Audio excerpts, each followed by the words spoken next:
please join me for a moment of quiet contemplation. It's been a sad month here at Simcoe County. We've lost a few of our family members this time, including a former warden and MPP. So if you could keep all those folks in your thoughts, that would be greatly appreciated.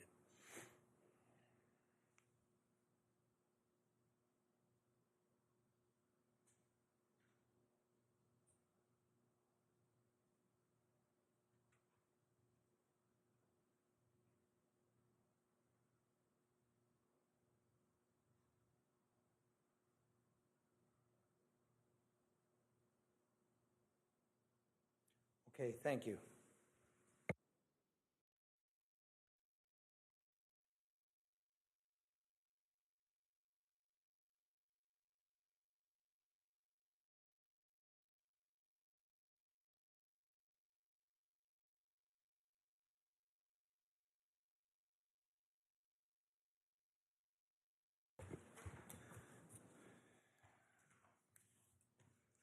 Okay, if I can get my roll call, Jonathan?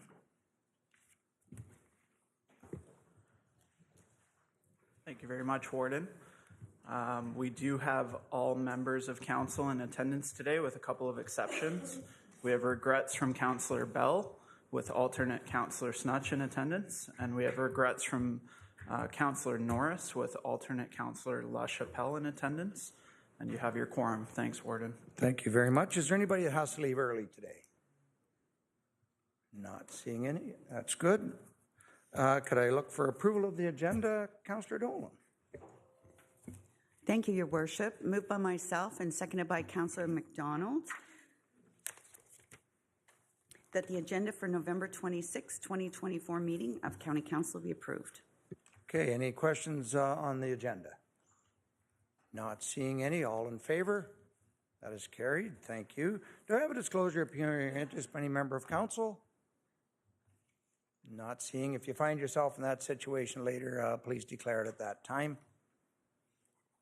Presentations and deputations, we have none, but we do have the consent agenda. Councillor Burkett. Thank you. Good morning, Your Worship. Through you, moved by myself, second by Councillor Norcross, to the Council Communications and Proclamations, November the 12th, 2024 to November the 25th, 2024, having given due consideration, be received. On the proclamations, any questions arising? All in favor? That is carried. Thank you.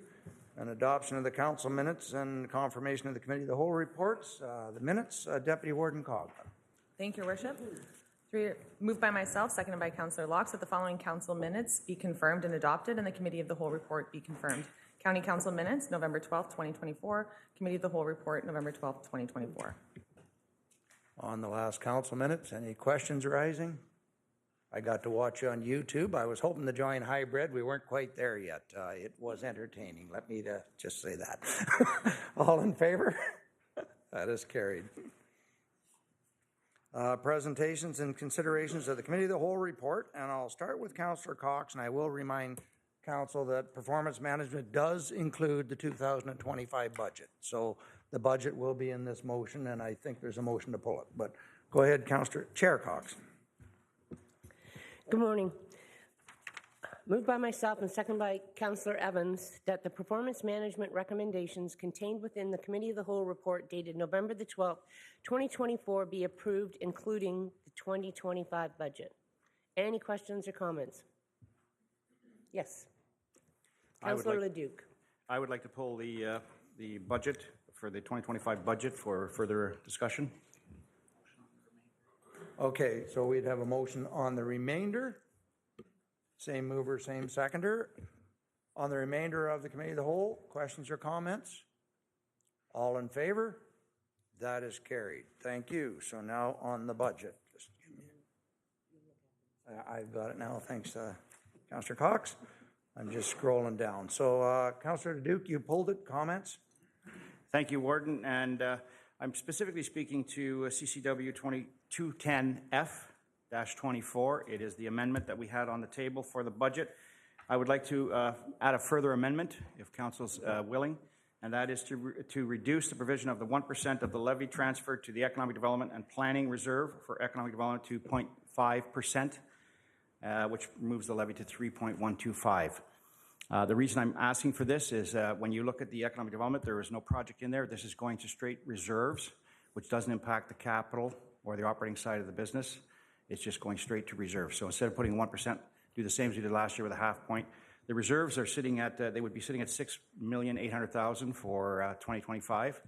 Removing a half point would be, I think, a reduction of $600 and some odd thousand. So I'm looking to see if there's appetite to reduce the 1% going to the reserves for the Economic Development and Planning Division. So I'll look first to see if we have a seconder. We do have a seconder. On that comment, before I open it up to the floor, I will say that we have several critical economic investments that are coming up in the next year, and if we wanted to discuss them in more detail, I would need to go in camera. But I think you're aware of some of the ones that we've talked about in camera over the last year, and this funding will be crucial to that. But if we want more discussion on it specifically, we could go in camera. Councillor Cox. Well, I just would like to ask staff if the $600,000 will make a massive difference for next year, or is it something that could be carried over for 2026? I just need a bit more financial update, because if we have $6 million, what effect would this $600,000 have? Trevor, go ahead. Thank you very much, Your Worship. Through you to Council, yes, thank you for the question. We do have a significant amount built up in our Economic Development Reserve, but there are large long-term plans that are in place that this money will help with. You've seen the efforts of our Economic Development Department to drive as much growth as possible. We have a significant initiative around the Lake Simcoe Regional Airport, which is continuing. We have Honda that's come into the area and will continue to have expansion needs. So those areas have specific projects that are earmarked. Now, we haven't got into detail in terms of exactly what those are, but they are planned, and they were in our long-term plan. So I can say that the dollars are not going to waste.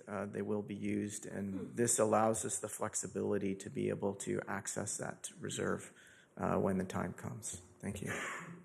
Okay, Councillor Duke. Yeah. Sorry, Warren, I'd like to comment a little bit further if you don't mind.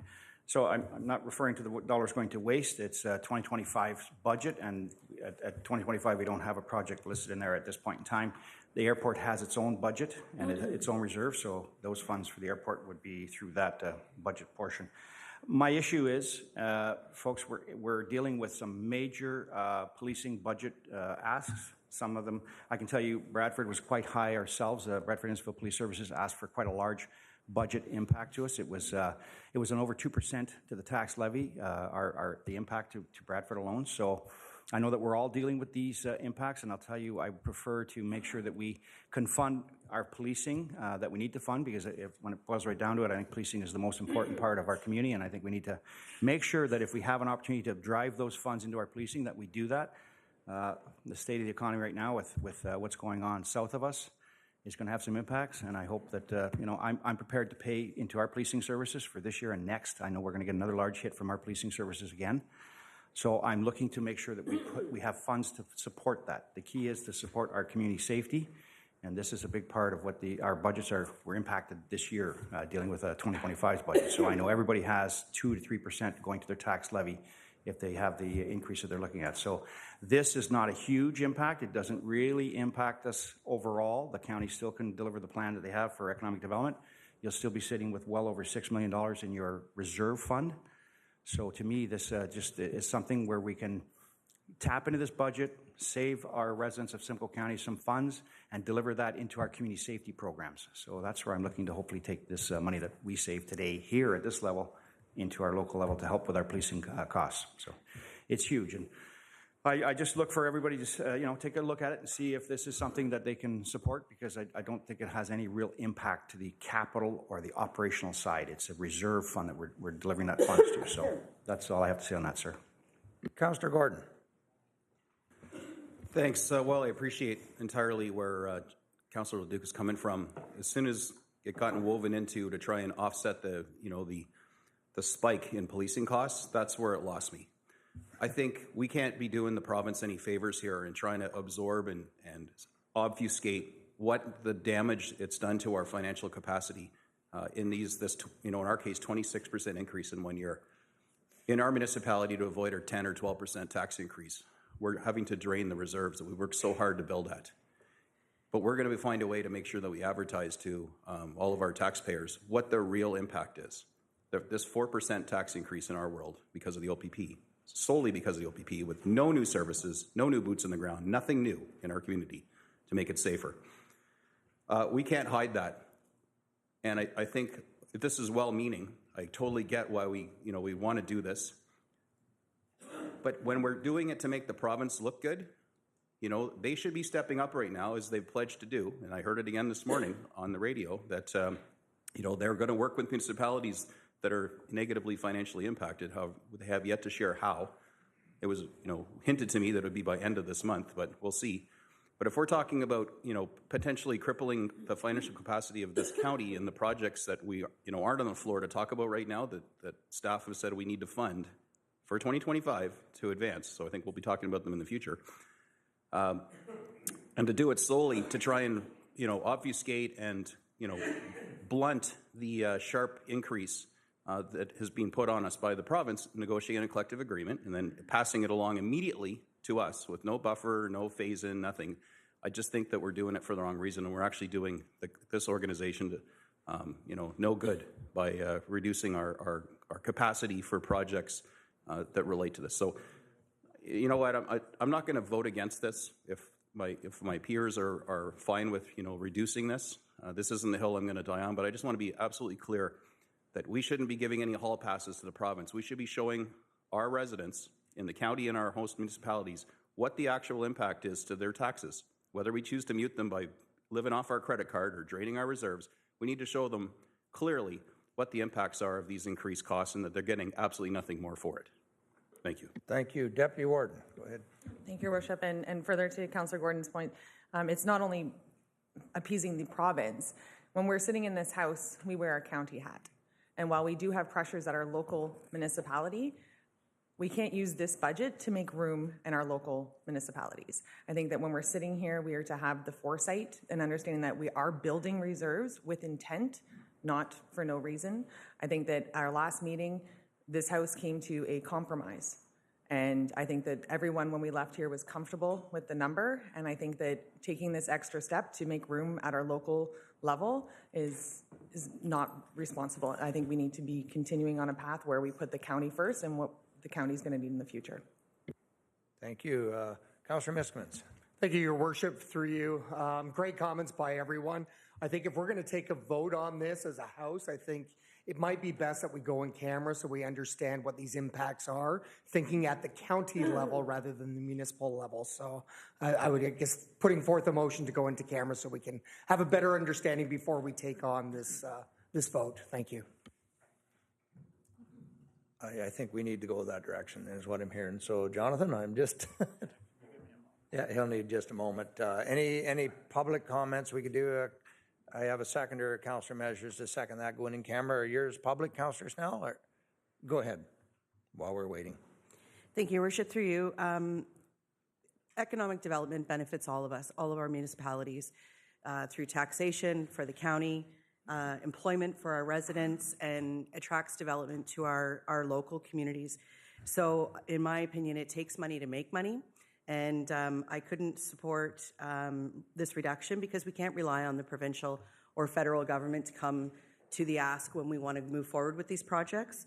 So in my opinion, I couldn't support this reduction. I think economic development is way too important. All right. Councillor Evans, do you want to comment before we go in camera? We're just waiting for Jonathan. I think at this time, Warden, I can stay my comments until if we are going into camera, that'll be fine. Thank you.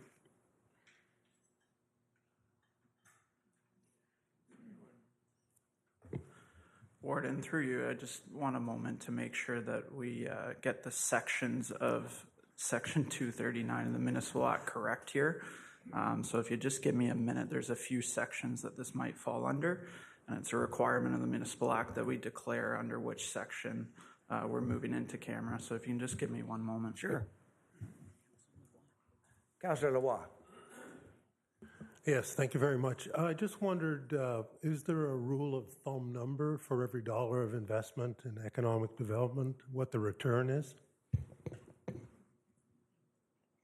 General Manager, do you have a mark? We'll do that in camera as well. That's something that we'll take in. Yep. Yep.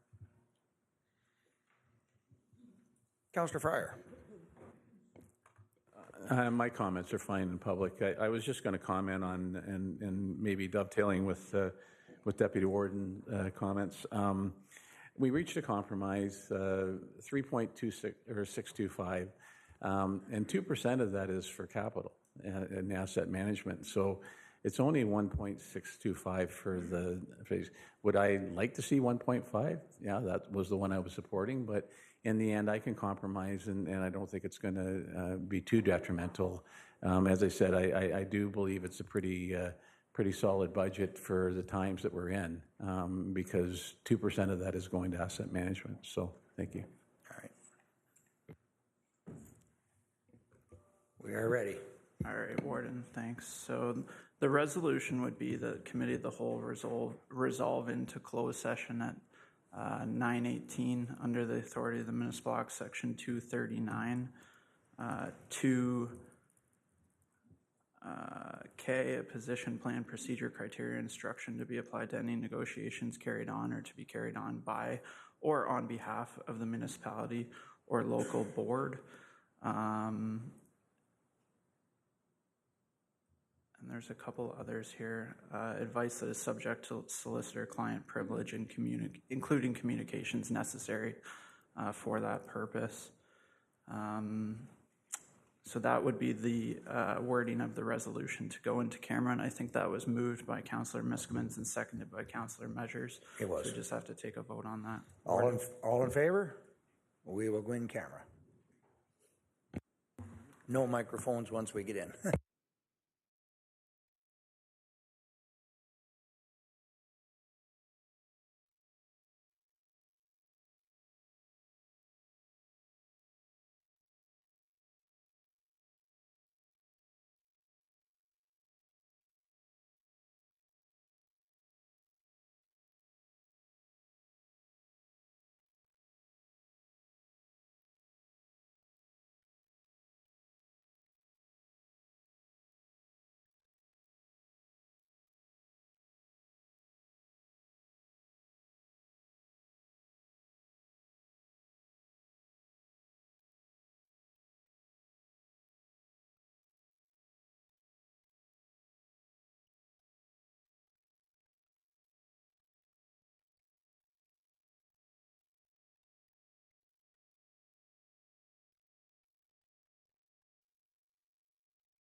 So first, we need the motion coming out of camera, which was, go ahead, Jonathan.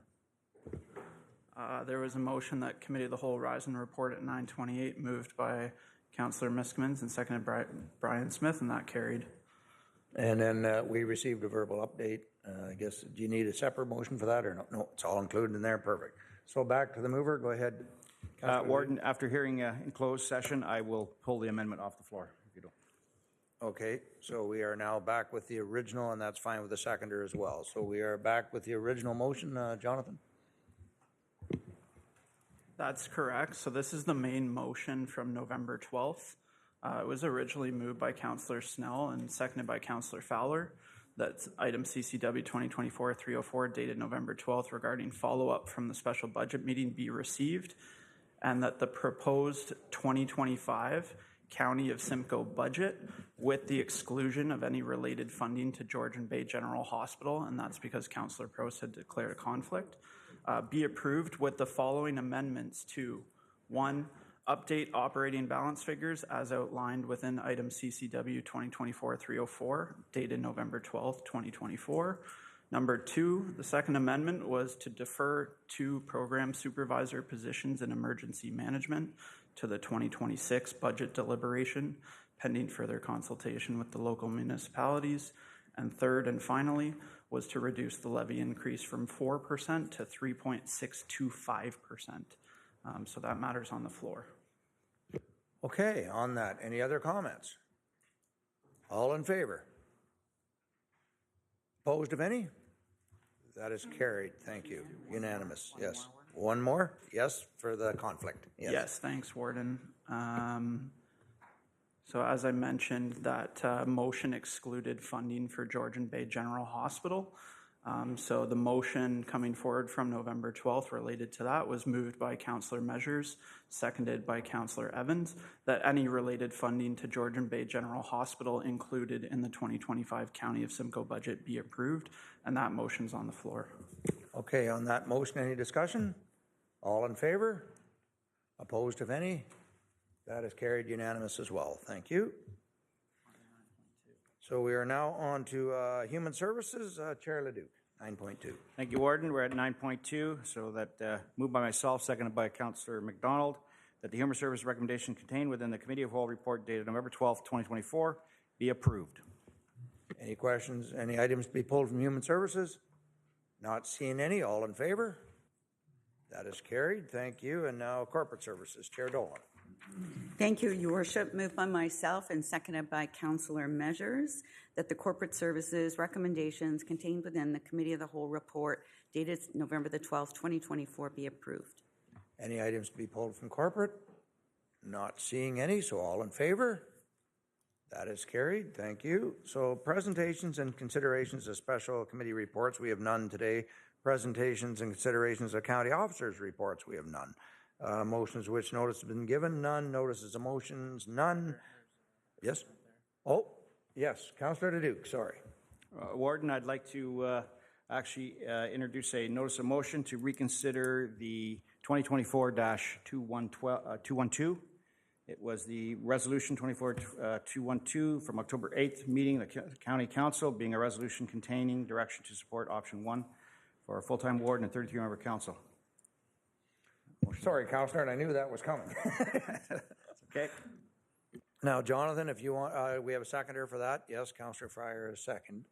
So I think everybody got an email kind of explaining the process here.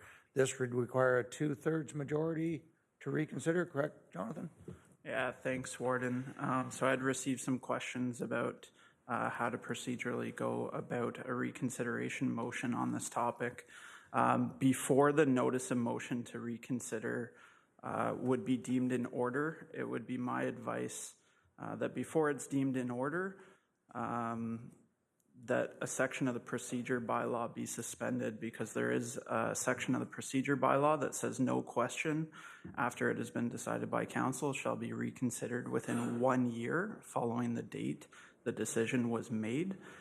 So I'd suggest we would need a motion to suspend the rules, which would need a mover and a seconder. That motion is not amendable and not debatable. and a 2/3 vote is required to pass that motion. If that procedural motion were to carry, I think at that point the notice of motion could be deemed in order by the chair, and then it would appear at the next meeting in January unless a further procedural motion was introduced, and that's the option of any member to have it actually debated today. So we'd go forward with a second 2/3 vote if there was desire for it to be debated today, and then either in January, or if it is the desire of council to debate it today, there would be a 2/3 vote on the actual reconsideration itself. So firstly, like I mentioned, a motion to suspend the rules, I think, is needed to reconsider a previous decision of council within 1 year. So I can have the wording available for you, Warden, but we'd need a mover and seconder for that. So everybody understands what the notice of motion is asking for, that we take a relook at council not compensation, composition, sorry, yes. Okay, so with that, I would need a mover and a seconder if we're going to listen to the notice of motion to waive the procedure bylaw. Moved by Councillor Leduc, second by Councillor Fryer. So this is the one, no discussion, folks. If we want to rehash this, we need a 60%. Jonathan? Warden, if I could. So we have it moved by Councillor Leduc and seconded by Councillor Fryer that section 23.10, subsection B of the procedure bylaw, and this is council's procedure bylaw, stating that no question after it has been decided by council shall be reconsidered within 1 year following the date the decision of council was made, be suspended to allow the member to bring forward a motion to reconsider within 1 year. And that's on the floor. As you've mentioned, it's not amendable or debatable, and a 2/3 vote is required, so 67% to be exact. Right now, we have 32 members in the room, and so a 2/3 vote would be 22, unless a recorded vote is called. Okay, all in favor?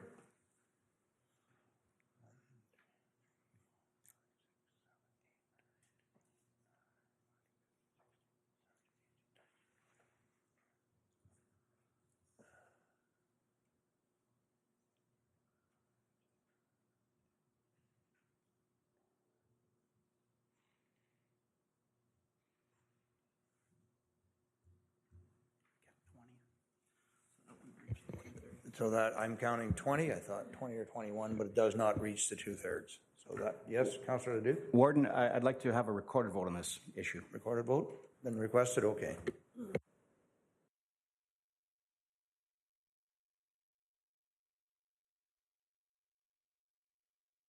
Okay, thank you, Warden. So the motion, once again, moved by Councillor Leduc, seconded by Councillor Fryer. I have a point of order. Councillor Smith, yes. Thank you, Your Worship. Through you, it's my understanding that the vote, a mover and a seconder were in place. The vote was called, the vote was counted, and the decision was made that it didn't pass. I think it's too late to now go back and ask to revote and record it. I mean, we followed proper procedure. I will defer to my clerk on this one. Thank you, Warden. The council's procedure bylaw does allow a member, if there's any question of the result of the vote, to call for a recorded vote. It just has to be done immediately after, before another motion comes forward. So my advice is that the request for a recorded vote is in order. Okay, just waiting to proceed. Deputy Warden. Thank you. And procedurally, if we're in committee of the whole, are recorded votes permitted? I just remember during our... No, we're still in council. We're still in council. Okay, thank you. Okay, thanks, Warden. So we do have a motion here moved by Councillor Leduc, seconded by Councillor Fryer, that section 23.10B of the procedure bylaw stating no question after it has been decided by council shall be reconsidered within 1 year following the date the decision the council was made, be suspended to allow the member to bring forward a motion to reconsider within 1 year following the date the decision of council was made. So if you're voting in favor, it's to vote to suspend this rule. The request for a recorded vote was called by Councillor Leduc, And we'll start with Councillor Leduc. I'll go through each member in alphabetical order, followed by the warden. If you could please indicate yes or no to this motion. Councillor Leduc. Yes. Councillor McDonald. Yes. Councillor McClellan. Yes. Councillor Measures. Yes. Councillor Miskimins. No. Councillor Norcross. Yes. Alternate Councillor LaChapelle. Yes. Councillor Prost. No. Councillor Rawson. No. Councillor Sandhu. Yes. Councillor Brian Smith. No. Councillor Michael Smith. Yes. Councillor Snell. No. Councillor Vince Daverin. Yes. Councillor Walker. Yes. Councillor Anderson. No. Alternate Councillor Snutch. Yes. Councillor Burkett. No. Councillor Cabral. Yes. Deputy Warden Coughlin. Yes. Councillor Cox. No. Councillor Dolan. Yes. Councillor Evans. Yes. Councillor Fowler. Yes. Councillor Fryer. Yes. Councillor Gordon. Yes. Councillor Greenlaw. No. Councillor Hamlin. Yes. Councillor Laux. No. Councillor LaRose. No. Councillor Lavoie. No. And finally, Your Worship, Yes. please just give us a moment to calculate.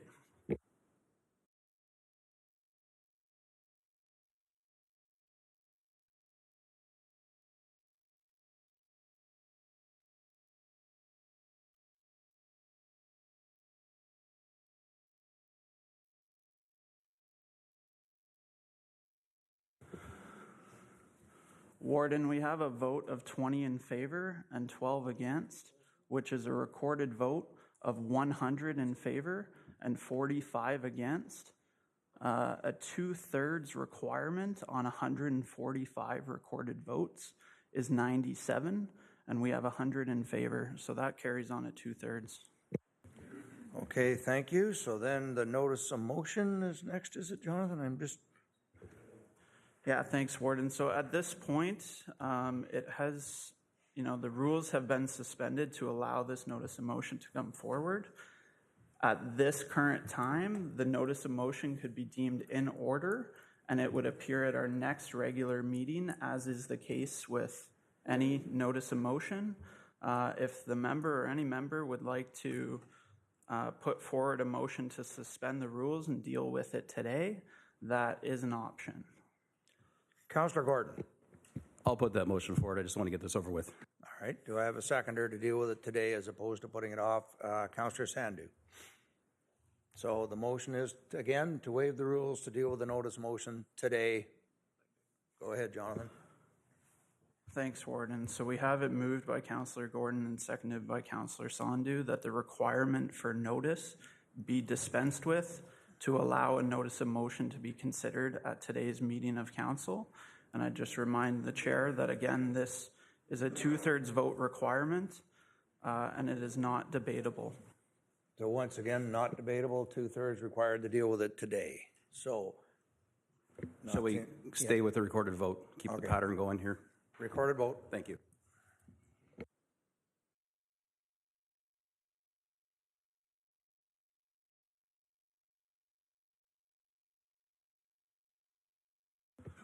Okay, thank you, Warden. So again, this is a motion to dispense with notice to deal with the notice of motion to reconsider at today's meeting. So it is a motion to suspend the rules under the council's procedure bylaw, and we had it moved by Councillor Gordon, seconded by Councillor Sandhu, and a request for the recorded vote was made by Councillor Gordon. So again, I'll start with Councillor Gordon and go in alphabetical order and ask that you indicate yes or no to suspend and waive the notice. Councillor Gordon. Yes. Councillor Greenlaw. No. Councillor Hamlin. Yes. Councillor Locks. No. Councillor LaRose. No. Councillor Lavoie. No. Councillor Leduc. Yes. Councillor McDonald. Yes. Councillor McClellan. No. Councillor Measures. No.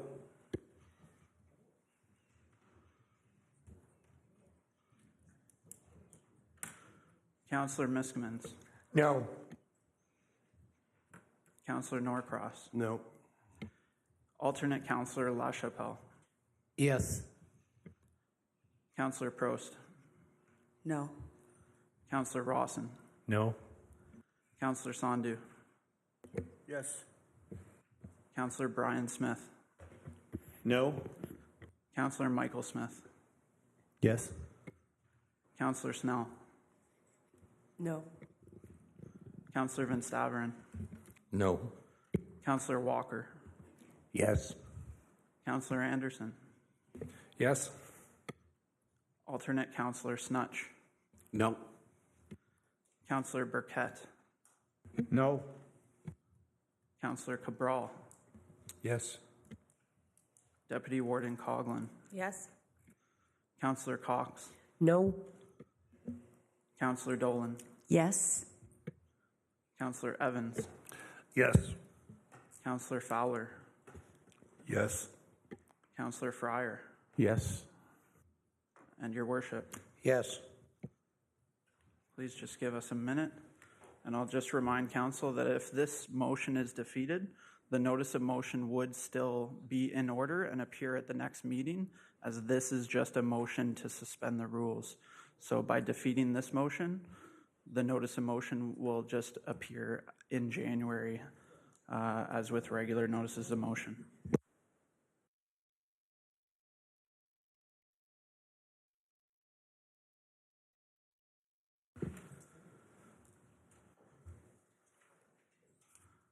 Warden, I have a vote of 16 in favor and 16 opposed, which is a recorded vote of 77 in favor and 68 against. Again, a 2/3 requirement on a total weighted vote of 145 is 97. In this case, we have 77 in favor, and that motion is defeated. Okay, thank you. So then the notice of motion will be on the January agenda. Stay tuned. So with that, notices of motions are through, and thank you for everybody taking the time to understand, because there was quite a bit of rules, and thank Jonathan for putting that out so we kind of all knew what we were voting on. So now we will move into Committee of the Whole. So I'd look for a mover and to head into Committee of the Whole. Councillor Measures, second by Councillor Evans. Move into Committee of the Whole. All in favor? That is carried. We'll give the city reps a few minutes, and we'll keep going. We haven't been at an hour yet, so.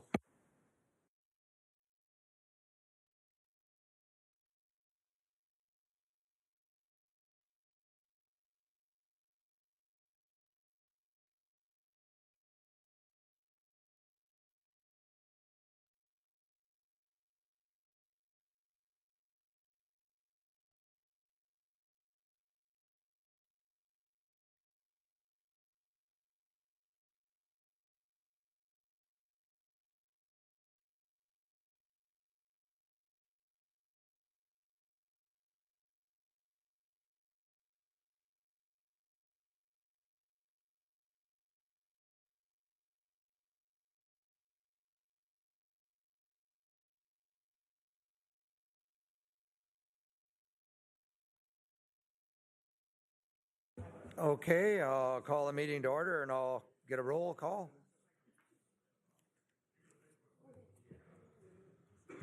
Thanks, Warden. So in addition to those in attendance at council, we're joined by city representatives. We have Aurelia Councillor Durnford is absent. Aurelia Councillor Fallis is with us. Barrie Councillor Hamilton is absent. Aurelia Mayor McIsaac is present. Barrie Councillor Nagusi is present. Barrie Mayor Nuttall is absent. And Barrie Councillor Riepma is present, and you have your quorum. Thanks, Warden. Thank you. And now that we're in committee of the whole, I will need approval of the agenda. Councillor Dolan.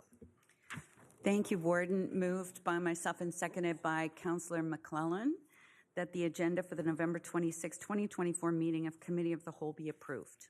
Any questions arising from the agenda? Not seeing any. All in favor? That is carried. Thank you. Do I have a disclosure of pecuniary interest by any member of council? If you find yourself in that situation later, please declare it at that time. Presentations and delegations, all sections, we have none, so I will appoint Councillor Cox for performance management. Chair Cox, go ahead. 19.1, CCW 2024-302. Can I have a mover and a seconder, please? Moved by Councillor Brian Smith, seconded by Councillor Michael Smith. That item CCW 2024-302, dated November 26, 2024, regarding Simcoe County Archives operations in October 2024 be received. Any questions or comments? Seeing none? Oh, sorry. Yes, Councillor Dolan. Thank you. I just wanted to say that I was recently at an annual general meeting for our Innisfil Historical Society, and there were great compliments about the archives of the Simcoe County. So thank you for all you do. Thank you very much. I constantly get comments about the archives. I know people think it's odd, but people really do enjoy them and like to go there to find out history. All in favor? Carried. Thank you very much. They're actually very helpful when you're on that. No, very helpful, very friendly. So yes, they should be congratulated. Next, I have Human Services, Chair Leduc. Thank you, Warden.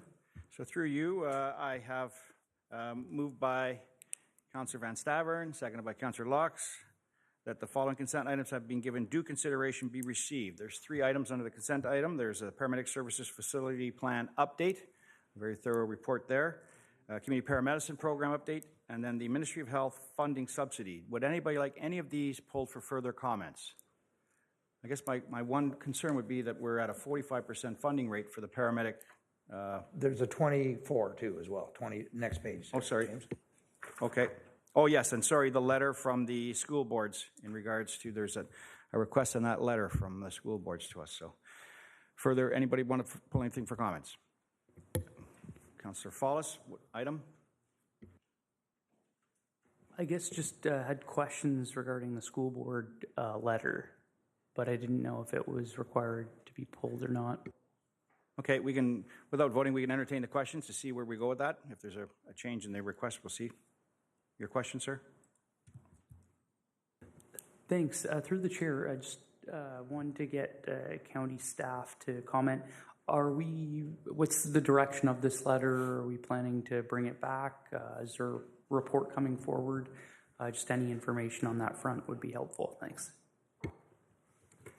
Through the chair, thank you for the question, Councillor Follis. Our staff team will meet with the school board. We've been in conversations already since receiving the letter, and we'll probably direct it to our social and community investment funding strategy and or our life stability and well-being funding programs. In either case, though, when it comes to individuals who are unhoused or without a fixed address, like including families and children, we do require them to enter data into our HIFIS database, so it would be contingent on their ability to do that. It is an interesting approach to programming in school boards in terms of providing meals for all those who do not have fixed addresses before and after school. But it does require us to ensure that it works within our service manager mandate. So we'll have some further conversations and maybe bring back a report in January of what we chose to do. Thank you. And I have a question from Councillor Dolan, and then I've got a... Thank you. Through you to GM Fayez Beckett. So since this letter was penned, there's been some activity between the federal government and the Ontario government regarding funding for school food programs. And I just wondered if that would have any impact on where we might go with this letter, because I believe this letter preceded those actions. Through the chair, yes, Councillor Dole, we're aware of that announcement, and that's part of our conversations to ensure that if the 2 school boards are eligible and will be in receipt of that funding, if they are, then that would probably change the amount that they're requesting from us. But in either case, we'd like to, if we were going to engage them, we'd engage them on a pilot process and then study the data to see how effective the program was. So again, we'll bring a report back that discusses those funding opportunities and how they were offset by their request. Okay, so good. We'll get a report back on that. You're okay with that? Any further comments or questions? Great comments. Mr. Clerk? Thanks, Mr. Chair. If I could, we have it moved by Councillor Van Staveren and seconded by Councillor Laux to receive these items. Given the discussion and the desire for a report back, I think it might be appropriate to receive the items with the exception of this letter and then take a motion to refer the request in the letter to staff, if that's okay with you. No, sounds good. So is the two mover and seconder good with it? Thank you. So we'll vote on the first three items to accept the correspondence. So all in favor? Carried. I was going to comment with you started on, Chair Leduc, the 45% funding on the paramedics. Maybe General Manager Sinclair would like to clarify that a bit. Thank you, Your Worship. Through Mr. Chair. This is an ongoing issue that we face given the funding model for paramedic services. So in essence, we're always 1 year behind. The announcement for our 2024 funding is based on the approved budget from 2023 by County Council.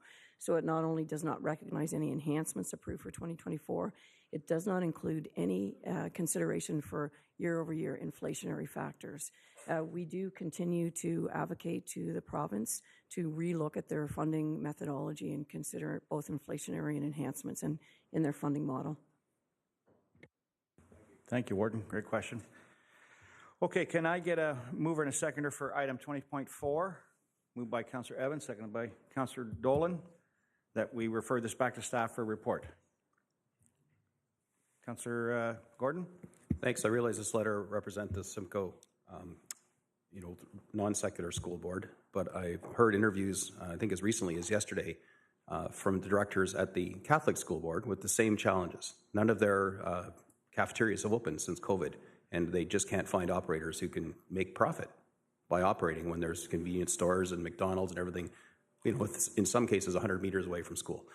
So I think if we're going to engage in this and assign it to staff, we should look at this across the spectrum and not just at one school board's request if we are going to go down this rabbit hole, just because the Simcoe Catholic District School Board hasn't written a letter. I just don't want them to be out of this conversation. This letter represents both boards, but I'll ask General Manager Mina to comment.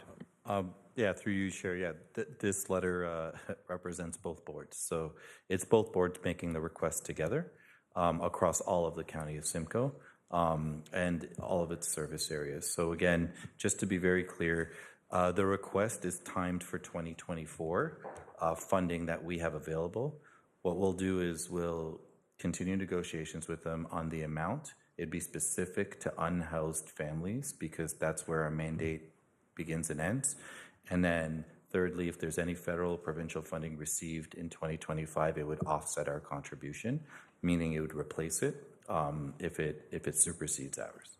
So, and then we'll bring back a report in January with what we ultimately did and how it's going to work within our mandate. Okay, Councillor Gordon. Sorry, just to follow up, I didn't want to single out just the Catholic board, but I think in Penetanguishene, for example, there's a one school board, the Protestant separate school board. So it's just as long as we got to look across the whole spectrum and not leave anybody out. I don't know how many other small boards there are in Simcoe County, but. Through the chair, yeah, we'll ensure in our report that they're all covered or approached. We're relying on the two main school boards to reach out to others, and that's what we asked them to do. So. Yeah, great point, Councillor Gordon. We want to make sure every child has a lunch or meals. So, okay, excellent. So further questions or comments? Seeing none, so all in favor? Carried, thank you. We are on to 21, land ambulance. We have 20.1. We have a motion moved by, I'm going to say Corbell, seconded by Miskinen, Councillor Miskinen, that the item CCW 2024-309 dated November 26, 2024 regarding the County of Simcoe's paramedic service response time performance targets be received and that staff establish the recommended 2025 response time performance targets as outlined in this item and that staff establish response time performance targets beginning in 2026 based on performance data results following implementation of the new Medical Priority Dispatch System, MPDS.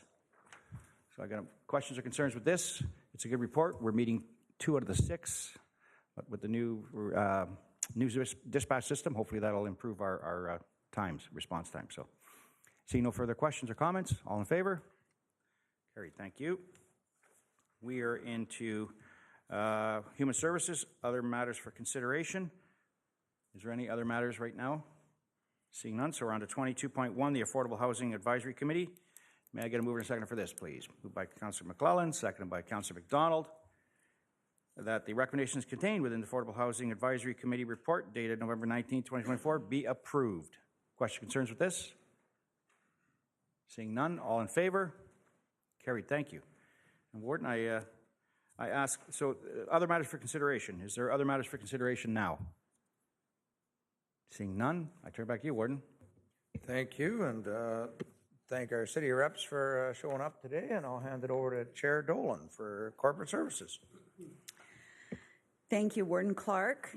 We're at 23.1, which is the delegation of authority for the town of New Tecumseh to hold a statutory public meeting and for the county official plan amendment regarding a settlement area boundary expansion. Questions or comments on this? Seeing none, I would ask for a mover and a seconder, please. Councillor Norcross, Councillor McClellan, that item CCW 2024-310 dated November 26, 2024 regarding the town of New Tecumseh's growth management study to consider a proposed settlement area boundary expansion resulting in the need to amend the County of Simcoe official plan as well as the town of New Tecumseh official plan be received, and that the authority to hold the statutory public meeting for the County of Simcoe official plan amendment be delegated to the town of New Tecumseh and held in conjunction with the required public meeting for the local official plan amendment, and that the warden and chair of corporate services or designate attend the public meeting. I'm looking forward to attending if I'm still the chair of corporate services, because I would really like to see the New Tecumseh council chambers. Any other comments or questions, please? Seeing none, all those in favor of the recommendation? Any opposed? That is carried. Thank you, Worship. Unless there's other matters for consideration, I'll pass it back to you. Oh, I'm sorry. I have one other item, which is economic development, which I think, is that still me? Okay, sorry.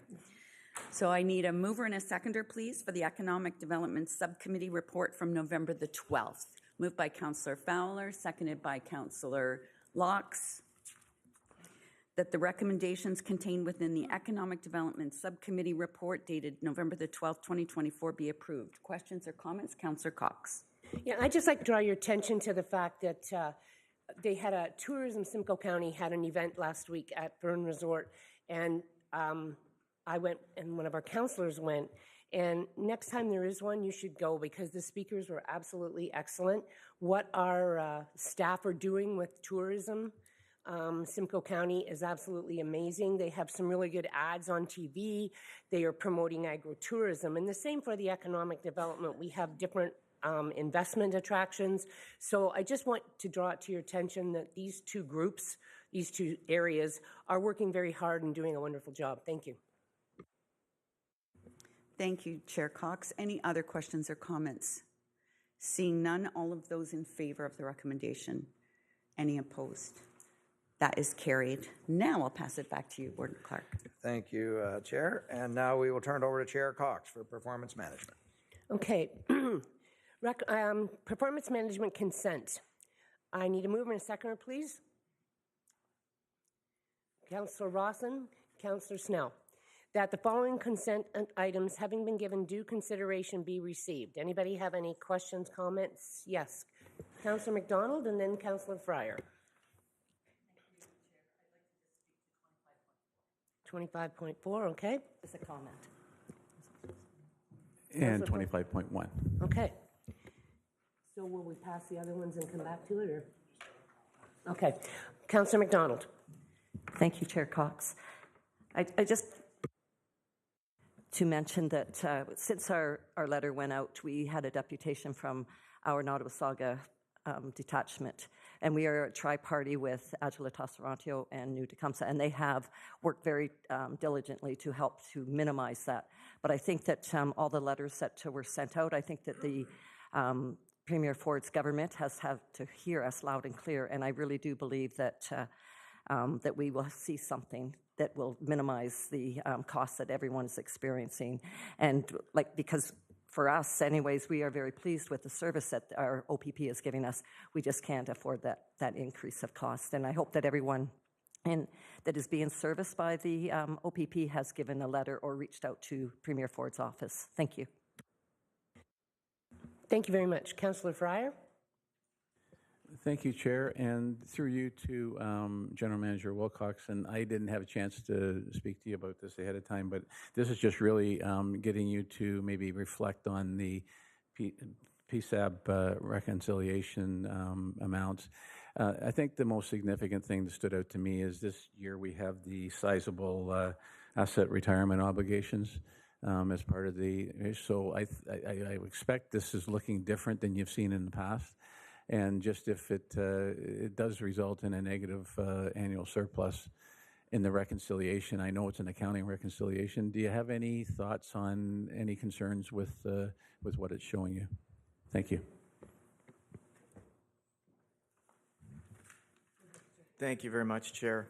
Through the Chair, I don't have any significant concerns. We've reflected the asset obligations, retirement obligations within our statements.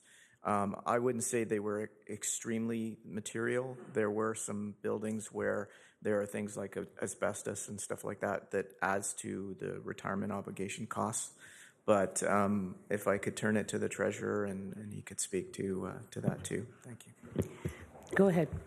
Thank you. Through the Chair, yes, the asset retirement obligation, which was recorded in our, for the first time in the 2023 financial statements, is also reflected in this PSAB reconciliation.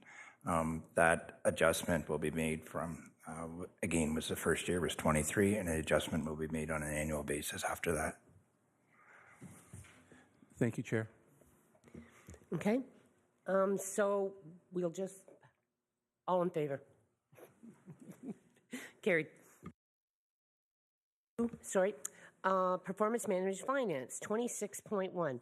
Municipal Insurance Pool Startup, and I will turn this over to Ryan Jarrell and Carrie Green. And, GM Wilcox, sorry, will speak too. Thank you. Thank you very much, Chair. I just, Council, I'd like to take this opportunity just to introduce you to Ryan Durrell and Carrie Green, who are our consultants from Axima. Going to give you a short presentation. You'll note that in my report, I've detailed out the process that we've gone through. I would like to say that we've had lots of discussions. We've had a working group that I want to thank the members of your staff that have been participating in that. It's been fantastic throughout the summer and the fall. We've also had meetings with the CAOs and treasurers. We had them all together in this room just over a month or so ago to discuss this and to agree on how we're going to move forward. What Ryan will do with Carrie here is take you through some of the background, so just to refresh your memory, why insurance pools are working, what they're good for, and the situation here in Simcoe County, which is extremely positive for the situation. And then after they're done, I would like to wrap up with a couple of comments as well, but please, Ryan and Carrie. Okay, thank you. Thank you, Trevor.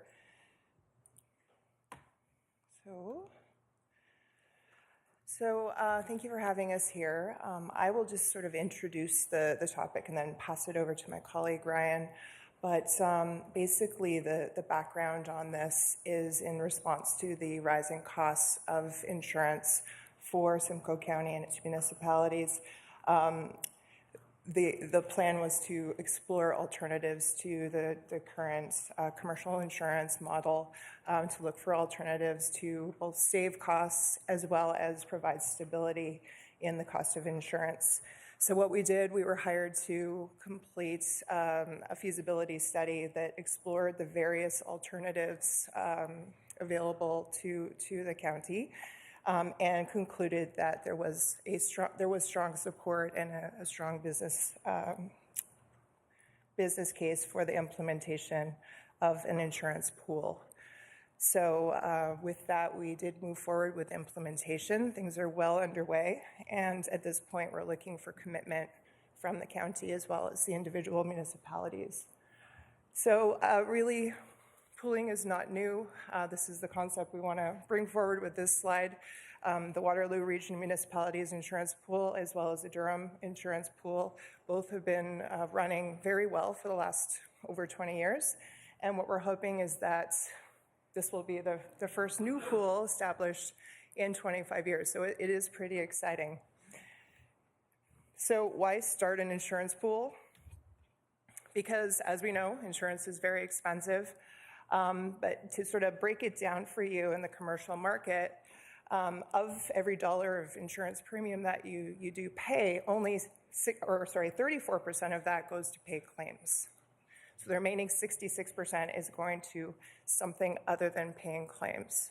And how that breaks down is 31% is going to profit for the shareholders of insurance companies, as well as a risk margin, so just a buffer in the event losses do exceed the expectation.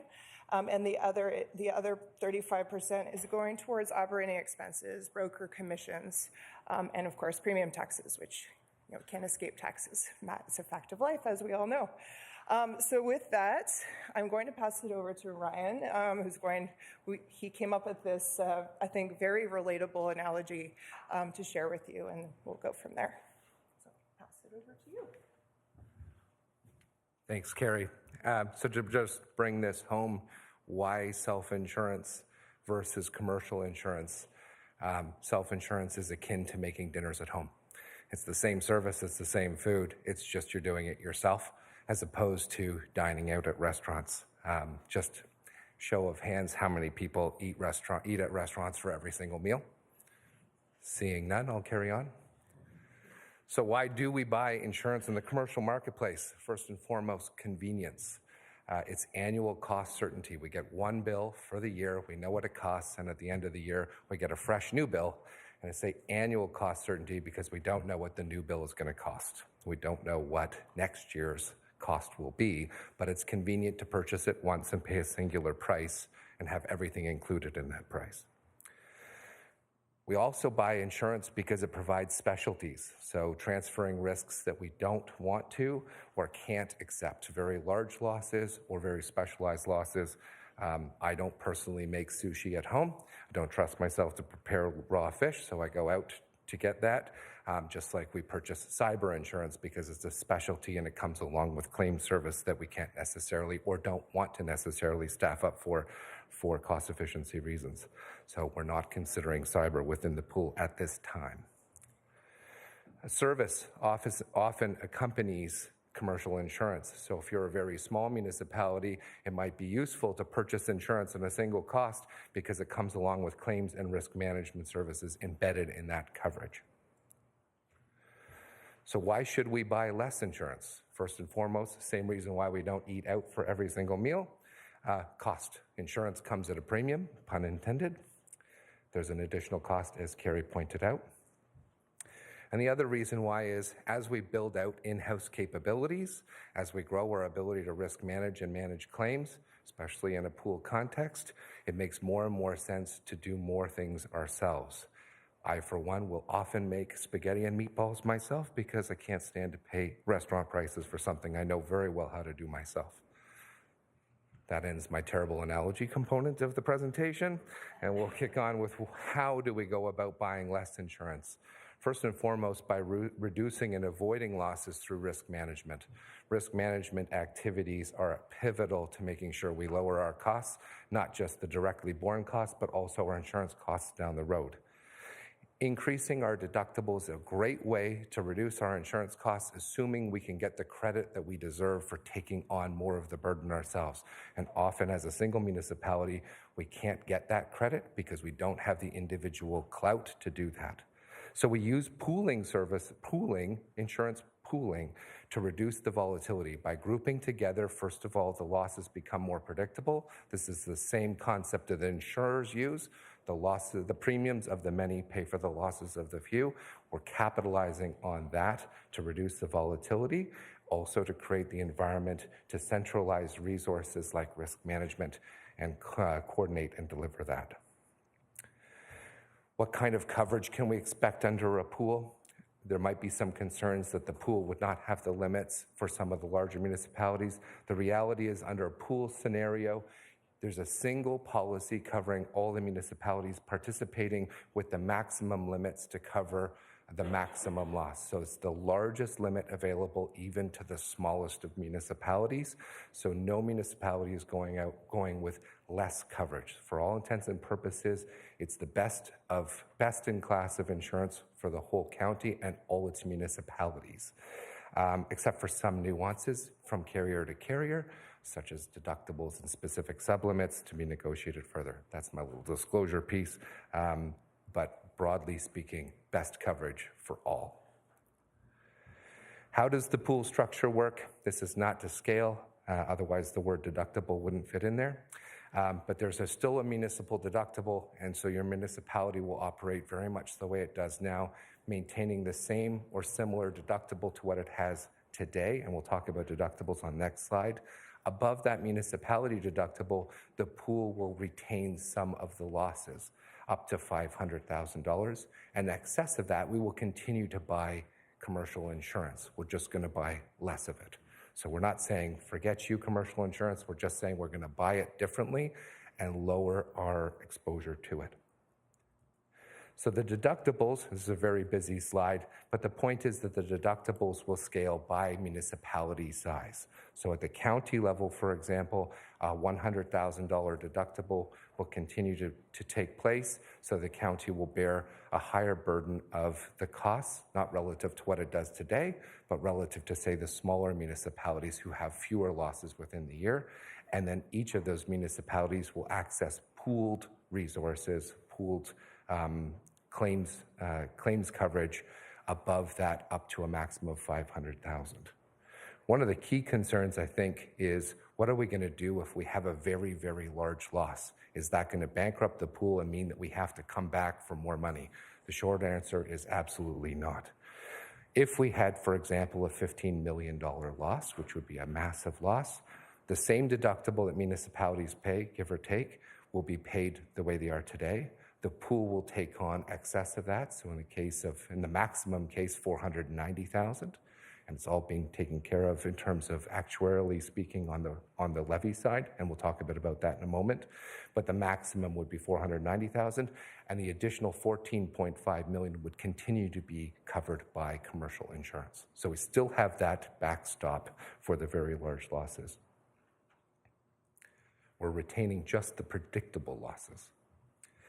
So if we put this into context, this is an image of essentially what's happening today. Collectively, the municipalities, including the county, are paying $20.6 million in insurance premiums that are going out into the traditional marketplace, and the municipalities are retaining $1.8 million in municipal deductibles. That's $20.6 million going out to pay roughly $7 million of losses in a given year. What we'd like to do is add a new layer, which is the yellow bar, which is the pool's retention, which is going to be fully funded for administrative expenses as well as surplus to make sure it remains stable. And we're going to continue to purchase insurance in the commercial marketplace to the tune of $7.7 million. After we've done that, we have essentially the exact same coverage, but we've saved up to 19.2% over the outgoing costs. It's an all-inclusive pool levy, so I'd like to show the detail on the previous slide, and we'll get even more granular on the next, but it's going to be a singular bill, very much like the way it is done at each municipality. There will be a singular levy that will be an all-inclusive. There are no additional costs expected on the municipalities, no surplus to be added. It's a one-and-done cost, just the way you experience it at the local municipalities and at the county today. And so that total is $16.1 million if we operate at the maximum savings of $4.3 million.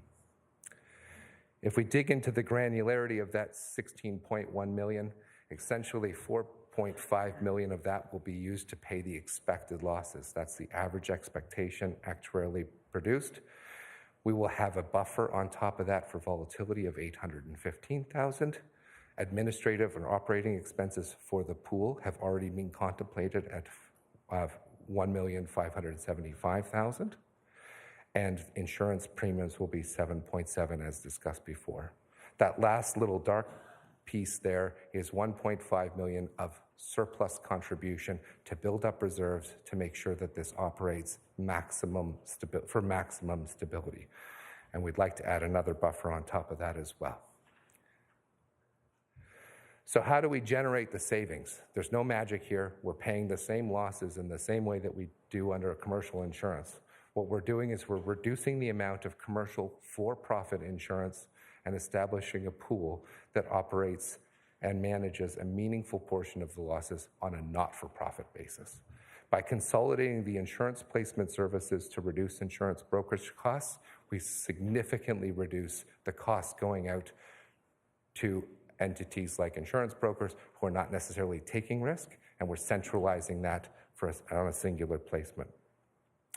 There are additional claims savings available and will materialize down the road, which we haven't contemplated.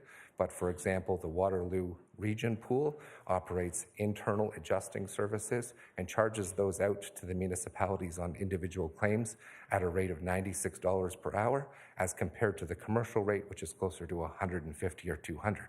So this will add additional savings to the municipalities. So that's contemplated in the claims costs, but those claims costs might actually get lower over time as we build out those additional in-house capabilities.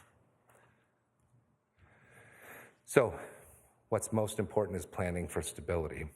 What we recommend is, instead of what we have recommended to the technical working group, and what we're recommending here is that instead of capitalizing on the full 19.2% today, we would like to suggest selecting a 10% reduction over commercial status quo costs and retaining the extra 9.2% in deferred savings. All dollars not spent today still remain the assets of the municipalities within the pool. This provides a belt and suspenders startup surplus for enhanced stability and provides for a second and even a third wave of savings in the next 5 years, and provides smoother year-over-year budgeting. So rather than getting a single wallop of savings today, we can see a faster reduction of surplus input later that produces some additional steps of savings while maximizing stability. I've lost my place. Apologies. Essentially, we're creating 3 layers of stability. First, there's an actuarially determined risk margin of $815,000. An additional surplus contribution of $1.5 million, which is again proposed by the actuaries. And by deferring savings, we're adding an additional $2.06 million of savings. Keep in mind, all of this is happening at a 10% reduction over what you're paying now. No additional costs. So we're not asking for this in addition. It's already a buffer within your current insurance premiums. Any of this surplus that should emerge because claims came out as expected will continue to be the assets of the municipalities and the county.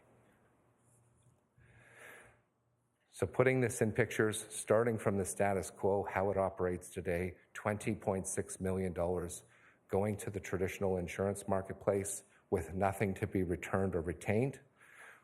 We're proposing years 1 and 2 operate at a 10% reduction over that status quo, retaining 9.2% as deferred savings to build up surplus even quicker than initially available. Once that surplus is built up to meet the obligations of the pool and as determined by the advisory board of the pool, then we can release the additional $1.5 million. So there's an additional savings of about 6.7% for years 3 and 4, and in year 5, we'll see the full 25.9% savings. Again, this assumes that expectations like that the losses emerge as expected.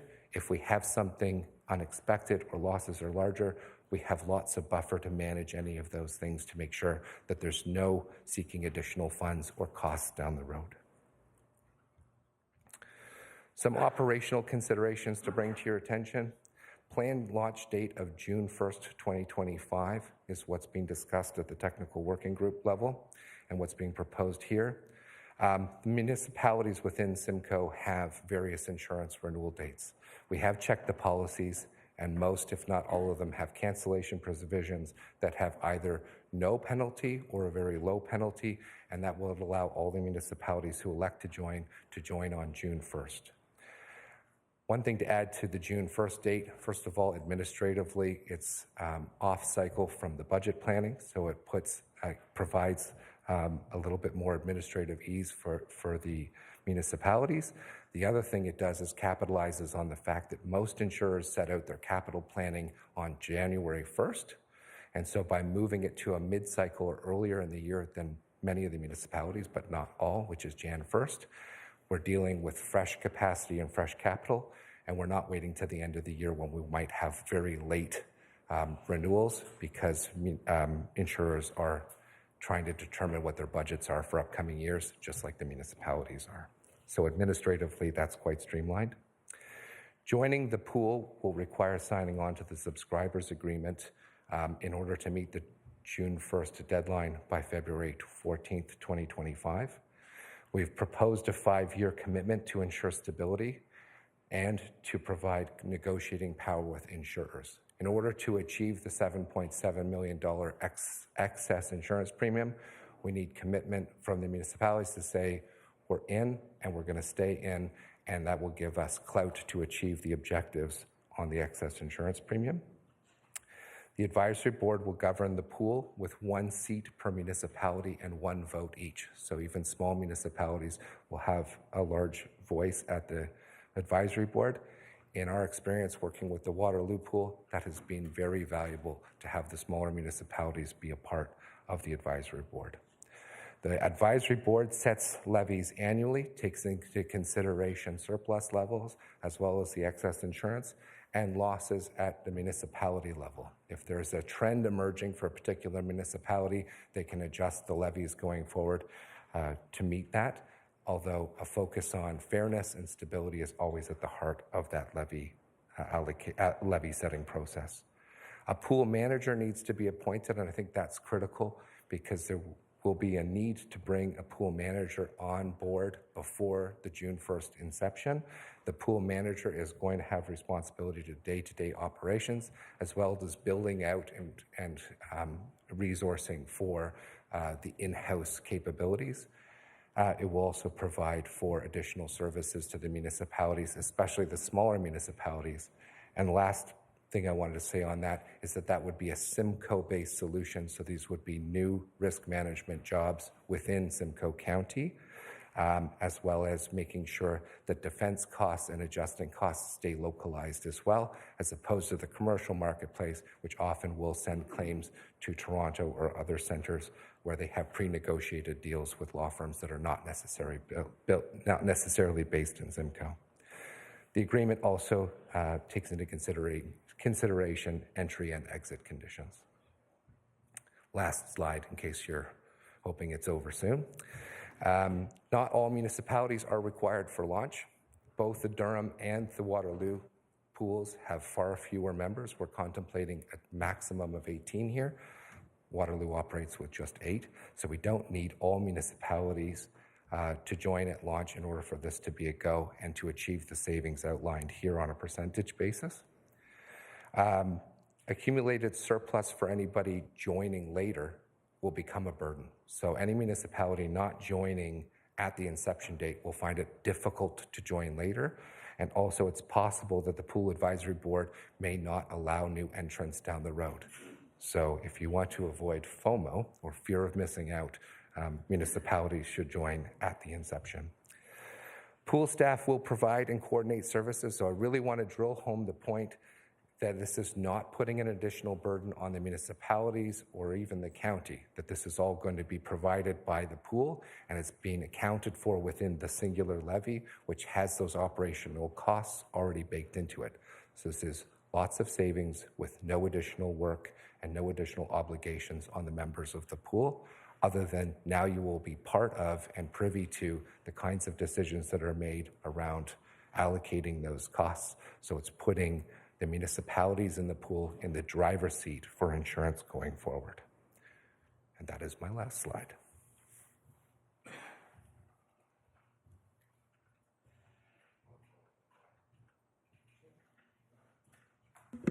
Sorry, thank you very much. GM Wilcox. If I could just conclude, thank you very much for the presentation.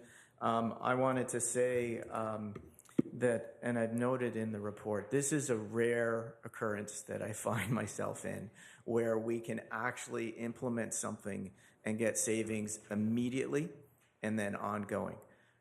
As Ryan mentioned, I want to explicitly cause FOMO, which is fear of missing out. The analogy that I've been using, and Ryan's got his great restaurant one, is we're building a train. We're going down the track, and we ask you to join us on the train till we get to the next station. That's 5 years out. If you want to leave the train then, you can leave the train. If you don't get on the train, the people that are on the train decide whether you can get on later if you want to get on. So, and where the concern is with that is that there would be already equity built up with the pool. You'd have to buy into that.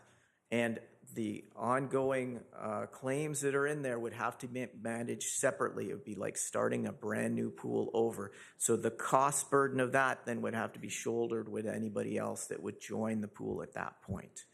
So I do caution about that, and that's why we're encouraging everybody to come together. And we've done a lot of background work. The other thing that the CAOs told me, they wanted this launched as soon as possible. So that was the indication. We feel June 1st is manageable.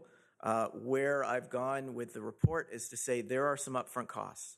Upfront costs related to this are around hiring that risk manager and putting staff and other things in place before the actual pool launches. But those costs are built into the analysis. Those will be absorbed by the pool in general. But the county, I'm asking for your permission for the county to upfront those costs. Thank you very much. Thank you very much, GM Wilcox. Okay, we'll have some questions. Starting with Councillor Fryer. Thank you. Thank you, Chair, and through you to General Manager Wilcox.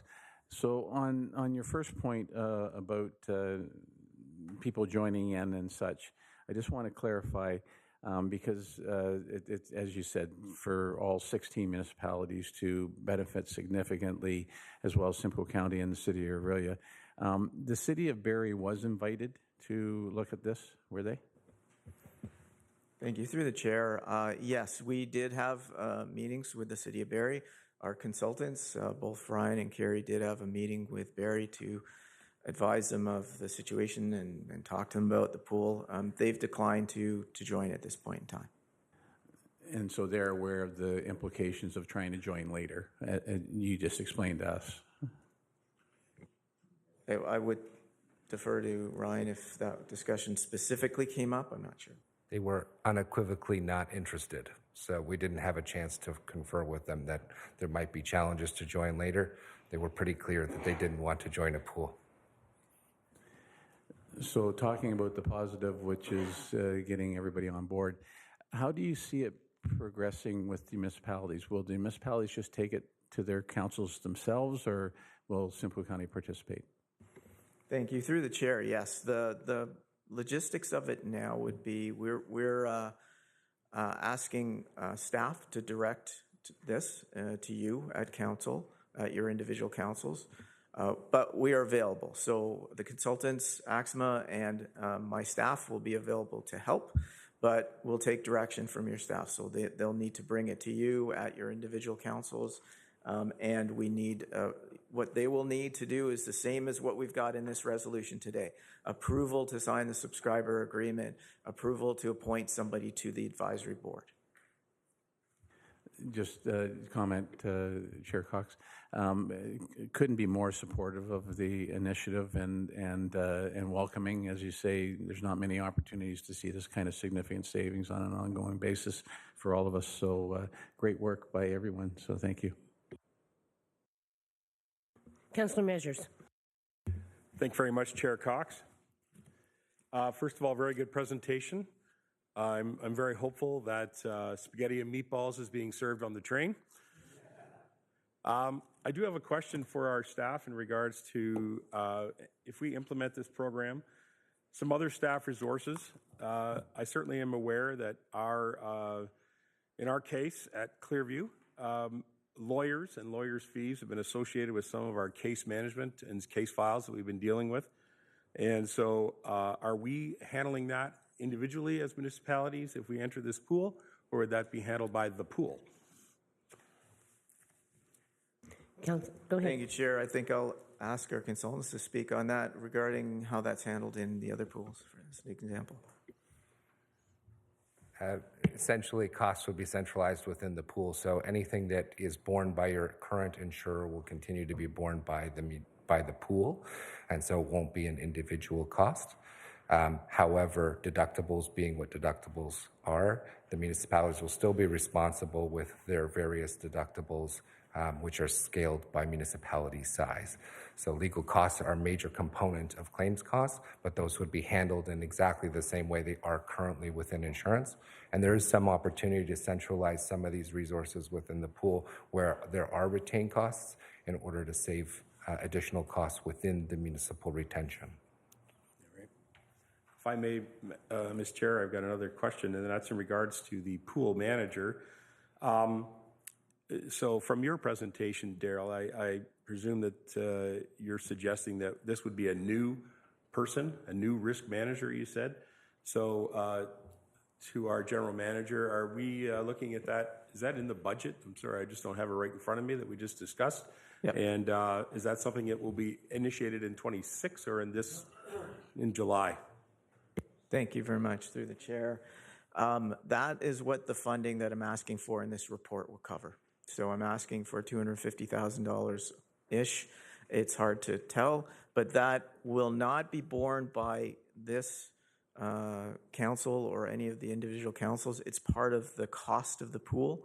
So through our collective premiums, that will pay for the risk manager and any staff needed. All right. Thank you very much for those answers, and I look forward to it. Thank you. Thank you. Councillor Brian Smith. Thank you very much, Chair Cox. Through you, thank you for your presentation.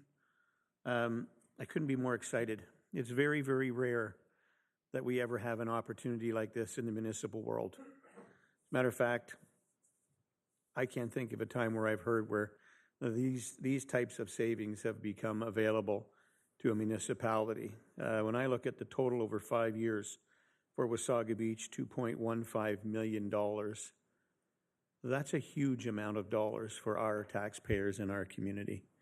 And I've gone through the list throughout the rest of the municipalities. It's disappointing that our partners aren't on board with this, because I think this is a great opportunity for everybody, but it is what it is. And I just felt compelled to ask to speak, to make sure that I do my part in saying that each and every one of us in this room should be pushing with everything we have to get this done as quickly as we can at our councils. And I urge you to do that. I urge you to take this back to your council as quickly as possible and make sure that we let the staff here know that we're all on board. And, my friend from Clearview and I think alike. I'm very happy to hear that the food on the train is going to be good.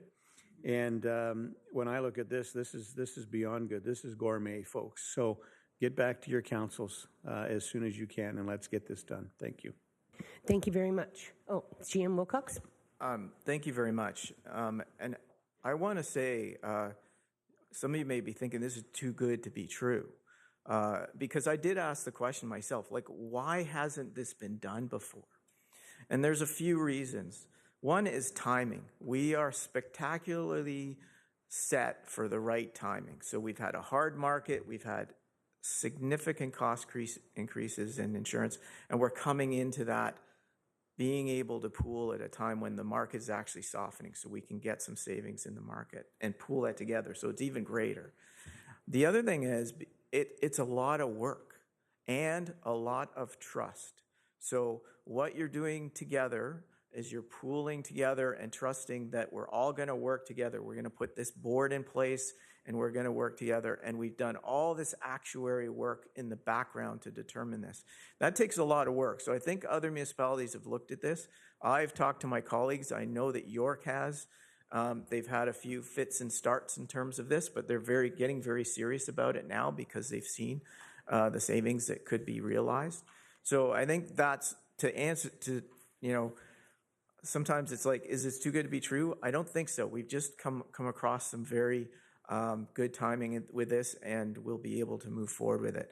The other thing that's good about being geographic is some of you will remember Amex, which was an initiative that was started to try and kind of do the same thing, but across the province. It combined together municipalities that didn't have the same kind of profile.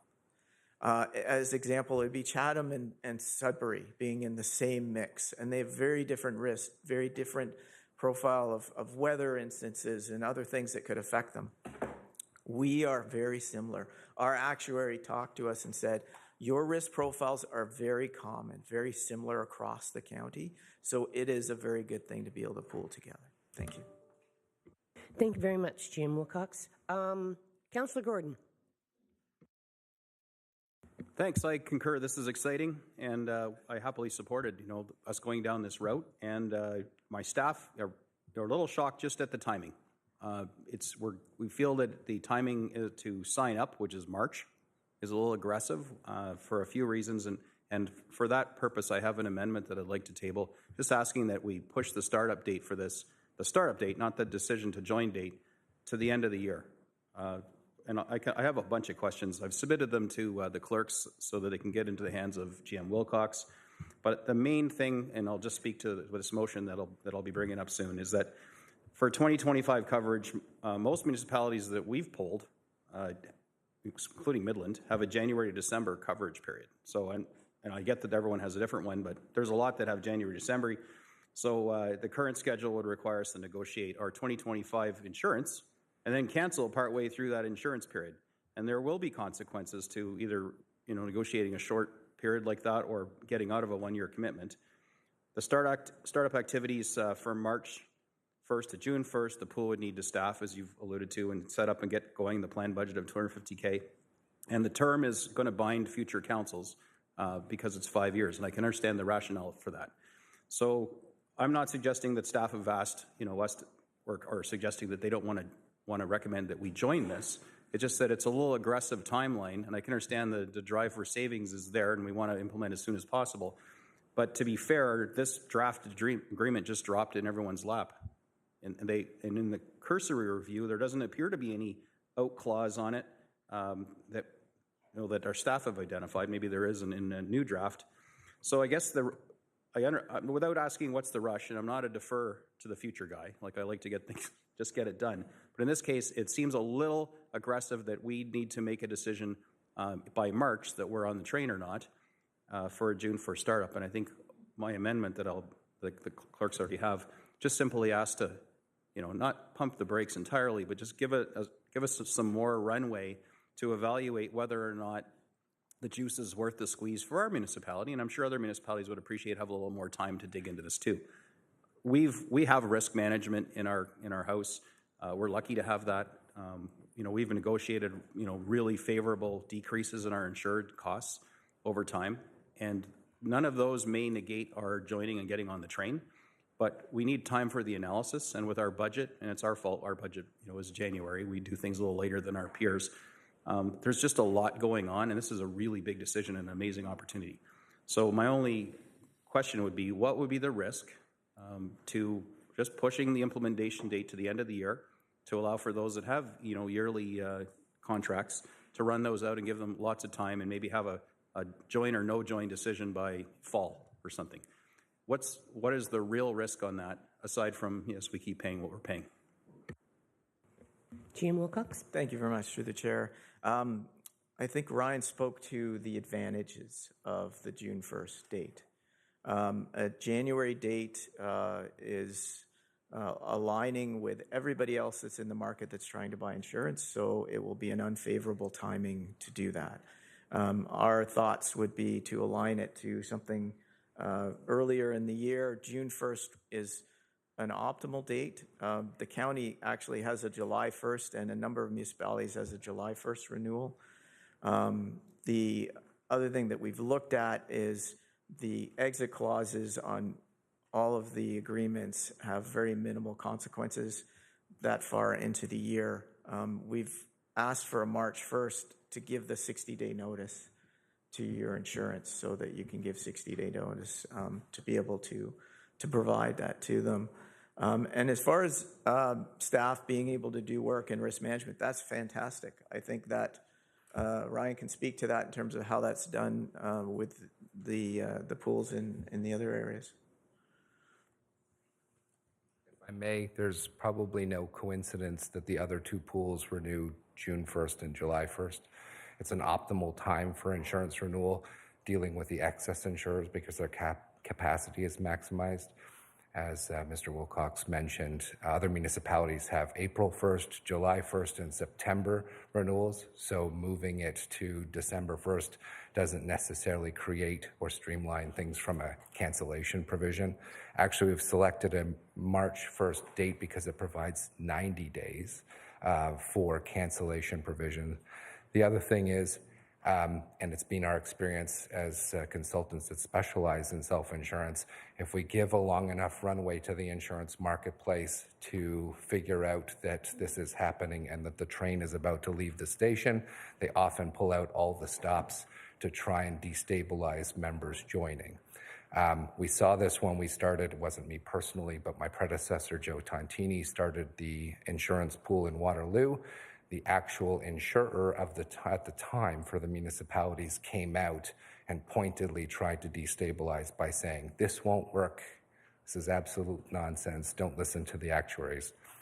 So we don't want to give an extended runway and an opportunity for the commercial insurance market to try and destabilize by providing short-term savings that don't provide long-term stability for the municipalities. So I think working on a pretty truncated timeline gives us the best chances for success to get it up and running from a number of standpoints, both administratively, cost, and negotiation-wise.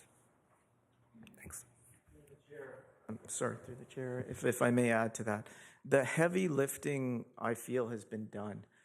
All of the actuarial work, all the background analysis of current insurance has all been done. So that's what's taken the time to get to this point. Yes, the implementation, and maybe it feels rushed, but that was the work to make sure that we can reassure you that this is something that will have actual savings. The moving forward, the agreement, is a standard agreement based upon the standard agreement that's used in the other pools. And we can go through each of the clauses, but it does outline exactly that you can get in the pool. It's a 5-year commitment, and there is clauses for getting out of the pool should you want to at that point. There's a 1-year notification period. That's all that's required. But we feel that it does outline the major pieces in it. As we've talked about with the board and the other pieces that we put in place. I hope that's helpful, and we don't want to pressure anyone. If there's anything we can do to help move this forward, that's why we're offering our resources to make sure that we can provide that support. If anything, the feedback at the CAOs and treasurers meeting I had was, Trevor, get this going as soon as you can. Like, I don't want to wait anymore. So we were reacting to that. Thank you. Okay, and then the clerk has said we need to pull the original motion and put it on the floor. Yeah, well, that's fine, and I'm not going to, I may not even proceed with this based on the discussion we're having. I just have it prepared, and I wanted to make sure the clerks had it in their possession, so I wasn't blindsiding them. So another question I have then would be, is there any indication as to the claim management and added service costs? Because I'm led to believe that Waterloo advises they charge back an average of $96 an hour to the members over and above the premiums payable. So is that, just wondering how that has been factored into the discussion. That currently under your insurance, in order to manage a claim, you hire adjusters. You're right now hiring adjusters, and within your retention, those are your costs to bear. Typically, those are outsourced adjusters that cost $150 to $200 an hour. What Waterloo does is they do some of that internally. I talked about increasing your in-house capabilities. This is one of the things they do. They replace those external adjusters that the insurer essentially appoints and hires with lower cost resources that ultimately save the municipalities money over and above the levy savings, like the insurance cost savings. So that $96 an hour isn't over and above as an additional cost to the municipalities. It actually generates an hourly savings over going to the commercial marketplace. It also means that there will be localized resources performing those tasks within the municipalities, and they can be providing those services at a discounted cost to any municipality that wants to leverage it. We've also been mindful that Midland, for example, has in-house resources, and we want to leverage those to provide savings to Midland, as well as potentially using those resources to provide value to the other municipalities within the pool. Risk knowledge sharing is a very important part of pooling. It's one of the things that the ex-CFO of Waterloo Region, who came and spoke to the CAO's meeting, said was one of the major advantages, is that the sharing of knowledge and experience in claims handling and risk management is a non-financial but significant benefit to being part of a pool. So it is, in fact, a savings, not an additional cost over what you're doing today. Thanks. I have another one, but I'll wait for my turn to come up again, if you wouldn't mind. Leave me on the list. Thank you. Thank you very much.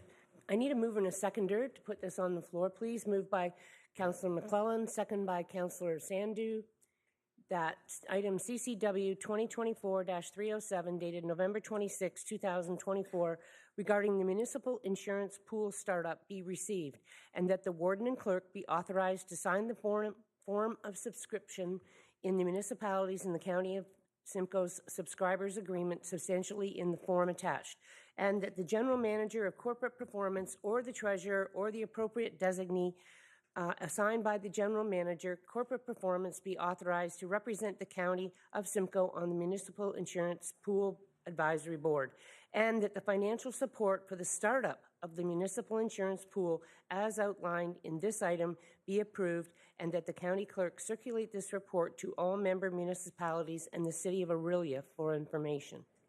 Okay, we'll move on now to Councillor Locke. Thank you, through the chair. Just a general comment. I love the numbers there for savings, but no offense to anybody, this is insurance we're talking about, so obviously there's no guarantees on any of those numbers. But my question would be, with this pooling, you said it's been about 20 years since anybody's done that. I'm just wondering why this trend has taken 20 years to come to fruition and why other people haven't been doing this all the time. Thank you. Happy to speak to that point. First and foremost, OMEX was an operation that was available to municipalities for quite some time. It didn't go according to the plan, to put it lightly. It's taken some time for municipalities to get to a place where they'll start to explore these kinds of facilities. That said, the Waterloo pool and the Durham pool have remained stable and saved, in their own estimations, tens of millions of dollars over that time, and no members, as far as I know, have ever left. So it's a testament to the staying power of insurance pooling as compared to, for example, the OMEX scenario. That said, we've experienced the longest soft insurance market in history, having started around 2006, so just after the start of the Durham pool, and going all the way until about 2019. So premiums were constantly decreasing, and municipalities were able to go to tender, for example, and see year-over-year savings of 5%. Those of you who have been part of that process over the years will know insurance wasn't a big topic of interest until we started to see 15, 20, 30, 40% increases and increased retentions. So it's the hard market that's brought it back onto the table in the most recent few years, and that's why both Simcoe County and York Region are exploring pooling at this time, and why no other municipalities have looked at it since then. So it's sort of a confluence of environmental reasons, not because there isn't a proof of concept that it works and it's effective in saving money. Thank you. Thank you. Councillor Dolan. Thank you so much. Very excited. I know my CAO at the lower tier is chomping at the bit, but also looking at this, what the county will save is significant as well. I'm going to use a couple of examples from my past to ask questions. One of them is the OMEX example. So, and you've already kind of alluded to it. So, obviously, insurance companies not a fan of that. So what happened in the case of OMEX, as I understand it, is insurance companies would undercut some of the players in the OMEX in order to kind of, you know, divide and conquer and get them out of the pool. And then, you know, once OMEX was gone, then you saw you were kind of held hostage, being that so few insurance companies will insure municipalities these days. But that was one of the ways of the destabilization of OMEX, was to undercut strategically. And so, hey, you can save a bit of money if you leave the OMEX pool and pull them out to help destabilize it. So what's to prevent that from happening again, either in how have Waterloo and Durham staved that off, and how would we stave that off in 5 years? And then I have one other question. So in the case of OMEX, they did not have a lock-in period.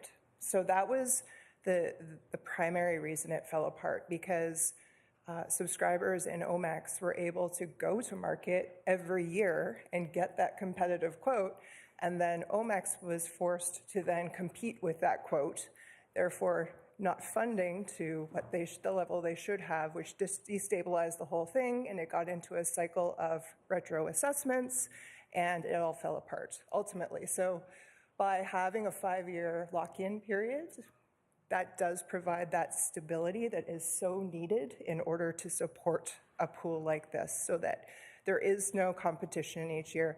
You know, and as Ryan said, when we're going to the market for the excess piece, you're able to go and say, hey, we've got this group committed for X number of years, and that provides the stability on the excess side as well. Thank you, Madam Chair. Just one other one, and it's to do with risk management and what kind of limitations the members might have. I'm going to bring everybody back to, I don't know how many years ago it was, but the no tobogganing signs in, I think it was Orangeville. And it like blew up all over, and it became a municipal nightmare. Just wondering about things like that. Like, will there be any requirement to do something that's going to make our residents extremely make us unpopular with our residents, let's put it that way. Pleased to say that tobogganing is alive and well in Waterloo Region, much to the chagrin of the risk manager. So you may get risk management advice, but it's not risk management demands. And obviously there are things you can do to manage and lower risk. Signage is a popular choice. There are always risks we're going to be willing to accept because it provides services to our members like tobogganing, but they do still allow tobogganing within the Waterloo Region. You just might hear more frequently from a risk manager that says maybe there are things we can do, fences we can put up to better mitigate injuries that might take place. So it's about risk management, not risk management knows. Hopefully that answers the question. It does. Thank you, Madam Chair. Thank you very much. Councillor Van Staveren. Thank you, Madam Chair. Ryan, I'm reading the parts 1 and parts 2 of your presentation. I'm trying to get my head around what the actual operations of the pool look like. And I'll throw my concept. I've been involved with association pools before. Is this going to be a separate corporation controlled by the county of Simcoe, let's say with its member partners, that we have a board of directors, we get a financial statement every year. How do we look at it from a structure point of view? From a structural standpoint, we have modeled the Waterloo Region pool and I believe the Durham Region pool as well. It's not a corporate structure, it's a structure by association, but it still has an advisory board that manages it. It still has separate financials, but relies on the resources of municipalities like the county to perform some of those financial services tasks, so keeping that in-house. At the end of the day, the pool will have its own audited financial statements, and the advisory board that's made up of members from each of the member municipalities will have oversight over the finances of the pool, as well as setting the levies annually. So is the pool a corporate structure or is it not? It is not. It's a separate association. It doesn't require to be a separate corporation. It exists essentially as an amalgam of the municipalities. Don't know if staff has any other. Thank you. Through the chair. Our legal services director has been involved in this. It is an association, so it's not actually a legal entity. It's a very interesting part of the law, I guess, in terms of you can create these associations, and the agreement is just that subscriber's agreement. That's an agreement that we're going to come together to buy insurance as one, and the terms are within that agreement, and that's what the board will direct. There might be additional policies that the board puts in place, so things around how we're going to handle providing information to members or things like that, but it's all governed by the board itself. So it's separate from the county. The county does not control it. No individual municipality will control it. It's going to be up to the board. Okay, thank you. Thank you. If I can add some color to that, just around why some entities operate with insurance captives. In the commercial marketplace, it makes sense to have a corporate entity that's licensed as an insurance company. That adds a lot of regulatory burden, not necessarily any different tasks, but additional burdens. And that's one of the reasons why the pool will not fall into the OMEX issue, is because it's not required to maintain surplus at a level as demanded by a regulator. It's allowed to operate itself, and we're recommending maximum conservatism in the financial operation of the pool, but no regulator is going to come down and say, now you must have twice what you had before, which is what triggered a lot of the OMEX retro assessments. So you're avoiding that. There's no reason to go to a corporate solution with a licensed insurer because you're already non-taxable. So most commercial captive insurance companies do so because then they can write off the reserves they set for claims. You don't have that tax advantage of doing that, and therefore it's not worth the additional legal burden of doing it in a legal entity format. You'll have all the same advantages and oversight that you do within the pool association approach. Okay. Councillor Duke, and then after Councillor Duke is Councillor Snow. Thank you, Madam Chair. Great question. You asked one of my questions to see if it was incorporated or not, so good. Thank you for that. That takes that one. Quick question, then I have a few of them here, if you don't mind. The 10% savings to start off. When I look at the chart on page 7 of our report, we have municipalities there. The 10% on that, is it the first column, the 10% savings? How does that relate to our municipalities when we get 10% saving right off the bat? Because that's a big one for us. So it's a 10% savings over the projected 2025 premium. So what we expect that your 2025 premium will be is a 10% reduction. So it's assuming some inflationary trend on the 24 premiums. I think it's 7% is the number the actuaries have given. Some of the municipalities who have renewed this year have seen 30% increases. So it's basically all over the map. Not to say that some municipalities might be able to renew at flat. But generally, we recommend operating on an inflationary trend that's consistent with claims inflation, which has in part rebuild costs like the cost of supplies like lumber, for example, but also legal costs, which are on the rise, as you know. So the inflation trend rate that the actuaries are recommending is 7%, which is over the CPI rate. And so it's 10% off of whatever 24 premiums were inflated by that 7% trend. So it would be a 10% reduction over an expected 25 premium. Okay, perfect. We have those numbers then. The next question is, Simcoe County used their population of 566,000. So that to me is the whole county, including Barrie. We must have risk inside Barrie because we do provide services. Do we have risk inside Barrie with this? No risk at all, even though we provide social services in that? Through the chair, this is for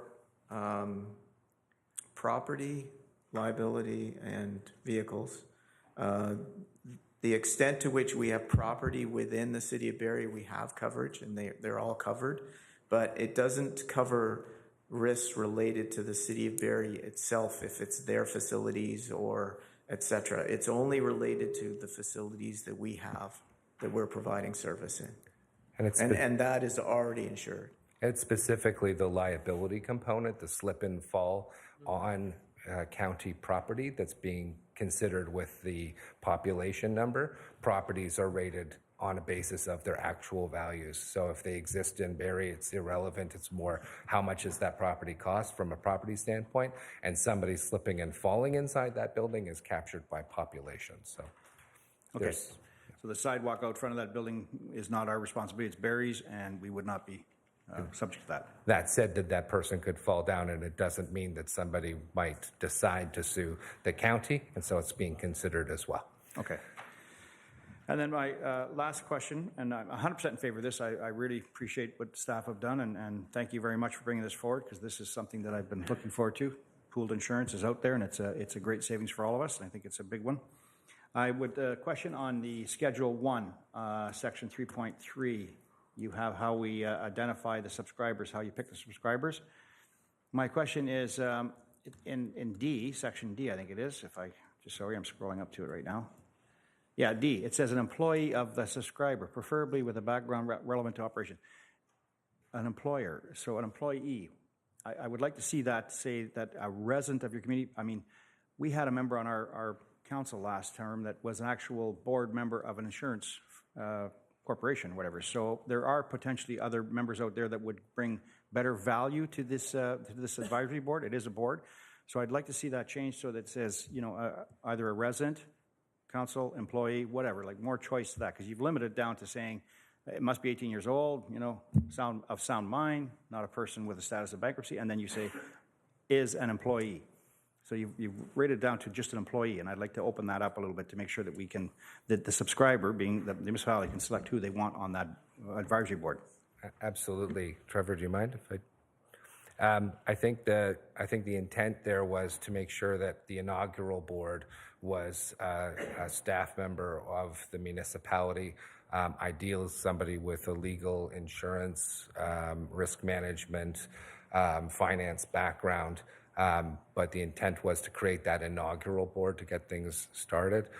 Going off of the experience at the Waterloo Pool, who we've worked with extensively, they have almost exclusively treasurers at the board level, and it works very well because they have a long-term fiscal view of how to operate the pool, and can keep those kinds of things in mind as they provide advice into the pool.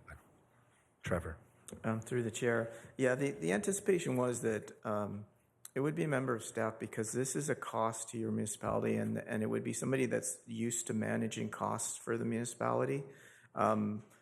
Not saying that you couldn't have other members, whether that's residents or other advisors to that person that represents the municipality, but that's why we chose to put it that way. And we anticipated, similar to how Waterloo does it, that it would ideally be probably the treasurers or somebody related to that part of the organization. Thank you. Yeah, my concern with that, it is a cost to us, and it should be understood. And I'm sitting here thinking it should be at least somebody that has some representation in your municipality. I understand the treasurers, and great for them; they do a great job. But there are still financial experts out there in your municipality that can actually do these things. So this is a cost and should reflect within the person sitting at that table, understanding that this is a cost to your residents, and we need to be prudent and at least financially, physically responsible for that. So sometimes it doesn't meet that level when we're talking just about that. So I'd like to certainly open this up a little bit. Even though it's the inaugural board, this is an article. It's going to be established, so I'd like to see if we can at least stretch that a little bit to give the municipality the option to put somebody who they feel is relevantly, has the ability and the experience in that field also. Thank you. Councillor Snell, and then after Councillor Lavoie. Thank you. Through the chair, I just wanted to comment. I recall probably back in the spring hearing from our treasurer, her speak very excitedly about this opportunity coming forward. So this hasn't just landed in our laps, with all due respect. And she is highly risk adverse, and she is excited about this. So I think, you know, as leaders in our municipalities, we have to support and lend and appreciate the advice that's coming forward from senior staff in regards to how beneficial this program could be and the timing of it for its launch. So I would be supporting the report as it's written. Thank you. Thank you very much. Councillor Lavoie, and then Councillor Evans. Thank you very much, Madam Chair, and thank you very much for your report today. I'm very excited to see this come out. I just wanted to comment that 6-month delay in implementation would probably amount to a 1% difference in our township tax levy. So having discussed taxes and other matters and bringing them forth for reconsideration, I would appeal to the rest of my councillor members to act with haste because it will hit the bottom line and soon. So thank you very much. Thank you very much. Councillor Evans and then Councillor Anderson. Thank you, Chair Cox. Appreciate that. Carrie Ryan, sorry I won't take too long, but I did want to thank you very much for your report. I do want to thank staff, and we've mentioned them, but the CAOs and treasurers that have been involved with this have been spending an inordinate amount of time and very positive energy, and echo Councillor Snell's comments. This is the kind of thinking we need. This is what Simcoe County is all about, in my mind. This is coming up with a new paradigm, a new way of looking at things.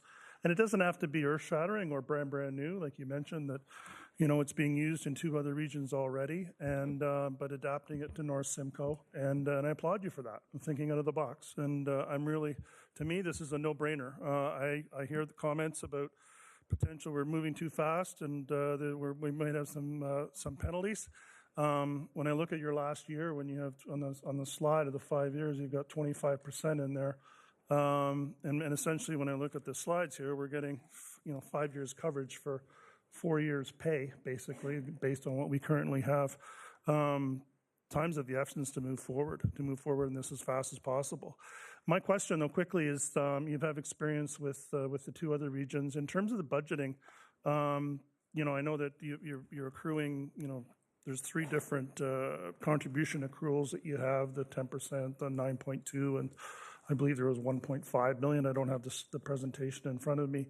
I assume that in the past that we have a set fee for the whole 5 years. I'm speaking of each municipality, if that's what your amount is. I don't know if that's correct or not.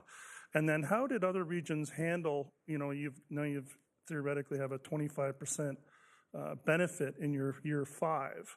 How do you compensate that for moving forward? So the transition, I'm already thinking in year 6 and 7.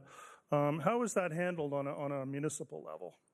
Or how has it been, and maybe your recommendations? Well, thanks. Just to be clear, the 25% is a savings over what it would be today if you didn't make any change. So it's not 25% over the year prior. It's a sort of looking at it on a cumulative basis. How do costs change? How do municipalities deal with that long term? Like, so we've assumed that insurance premiums are going to track with inflation, and we're looking at something relative to that. In fact, within the municipalities that have pools, they often have the burden of having to deal with releasing additional surplus and actually managing savings to not provide instability to the municipalities from a budgeting standpoint is a major topic that the board deals with at the advice of the actuary. So they're not operating in a vacuum. They have experts that come in and speak to them about recommendations, suggestions, and planning. So I'm not sure if I've captured your question perfectly. Pretty much, Ryan. I think the underlying is the in the past we've managed it ourselves, And now we're as we operate in a pool, obviously our money is in a pool, and the actual functioning and the direction of the fees every year, is that driven from a pool perspective more? We're anticipating that, whereas we're not going to be sitting down on a municipal level individually and going, okay, well, what are we at this year? Are we going to use 20 of the 25% as an example, or what are we going to pass along? It's typically a pool discussion, so the pool management sort of takes the place of your insurer and figures out what the best levy is for long-term stability to pass along maximum savings while keeping in mind that you don't want to destabilize. So the individual municipalities would have a seat at the board, would have a voice at the board, but wouldn't be making a call of, let's defer some savings to later or give me maximum savings today. So the individual municipalities would take a step back and basically receive their levy quote, as it were, the levy allocation, their portion of the levy, which would be based on a mixture of factors, including actual claims costs, insurance costs, operating costs, et cetera. And that would be allocated by municipality, largely by size, but also by claims experience. So if one municipality had a long-term trend of increasing claims, not necessarily because of their fault, but because, let's say, a good example would be, let's say somebody has the distinct pleasure of having a number of tornadoes, for example, within their community, and it's clear that a weather pattern has taken shape, then we'd have to think about how to change or adjust the levy and the insurance purchasing to manage that. So that might impact levy over time. But in the absence of that, it would be essentially based on size and claims experience over time. Okay, perfect. Thank you. Just share one more comment. Just want to confirm that it's a collaborative, coordinated effort on over a 5-year scale. It's not just here's your first year and then now you go and off you go and do something. So I'm glad that we're continuing that thought process and paradigm moving forward over the 5 years and obviously 6 and 7 and 8 as we move forward. So thank you very much. Appreciate it. Highly in favor. Thank you. Thank you very much. Next is Councillor Anderson and then Councillor Hamlin. Thank you. And through the chair, I have one comment and then a question. I just wanted to comment that our municipality in 2024 is seeing a 49% reduction in our insurance premium. So this is going to be an interesting conversation for our council to have with our staff as to see where we land on this. The question I have is with regards to items that are not covered by the insurance pool for insurance. So just, I guess the straight question is this pool going to purchase additional insurance, or is that left to the local municipality then to purchase insurance from another commercial insurance provider for the coverages they need?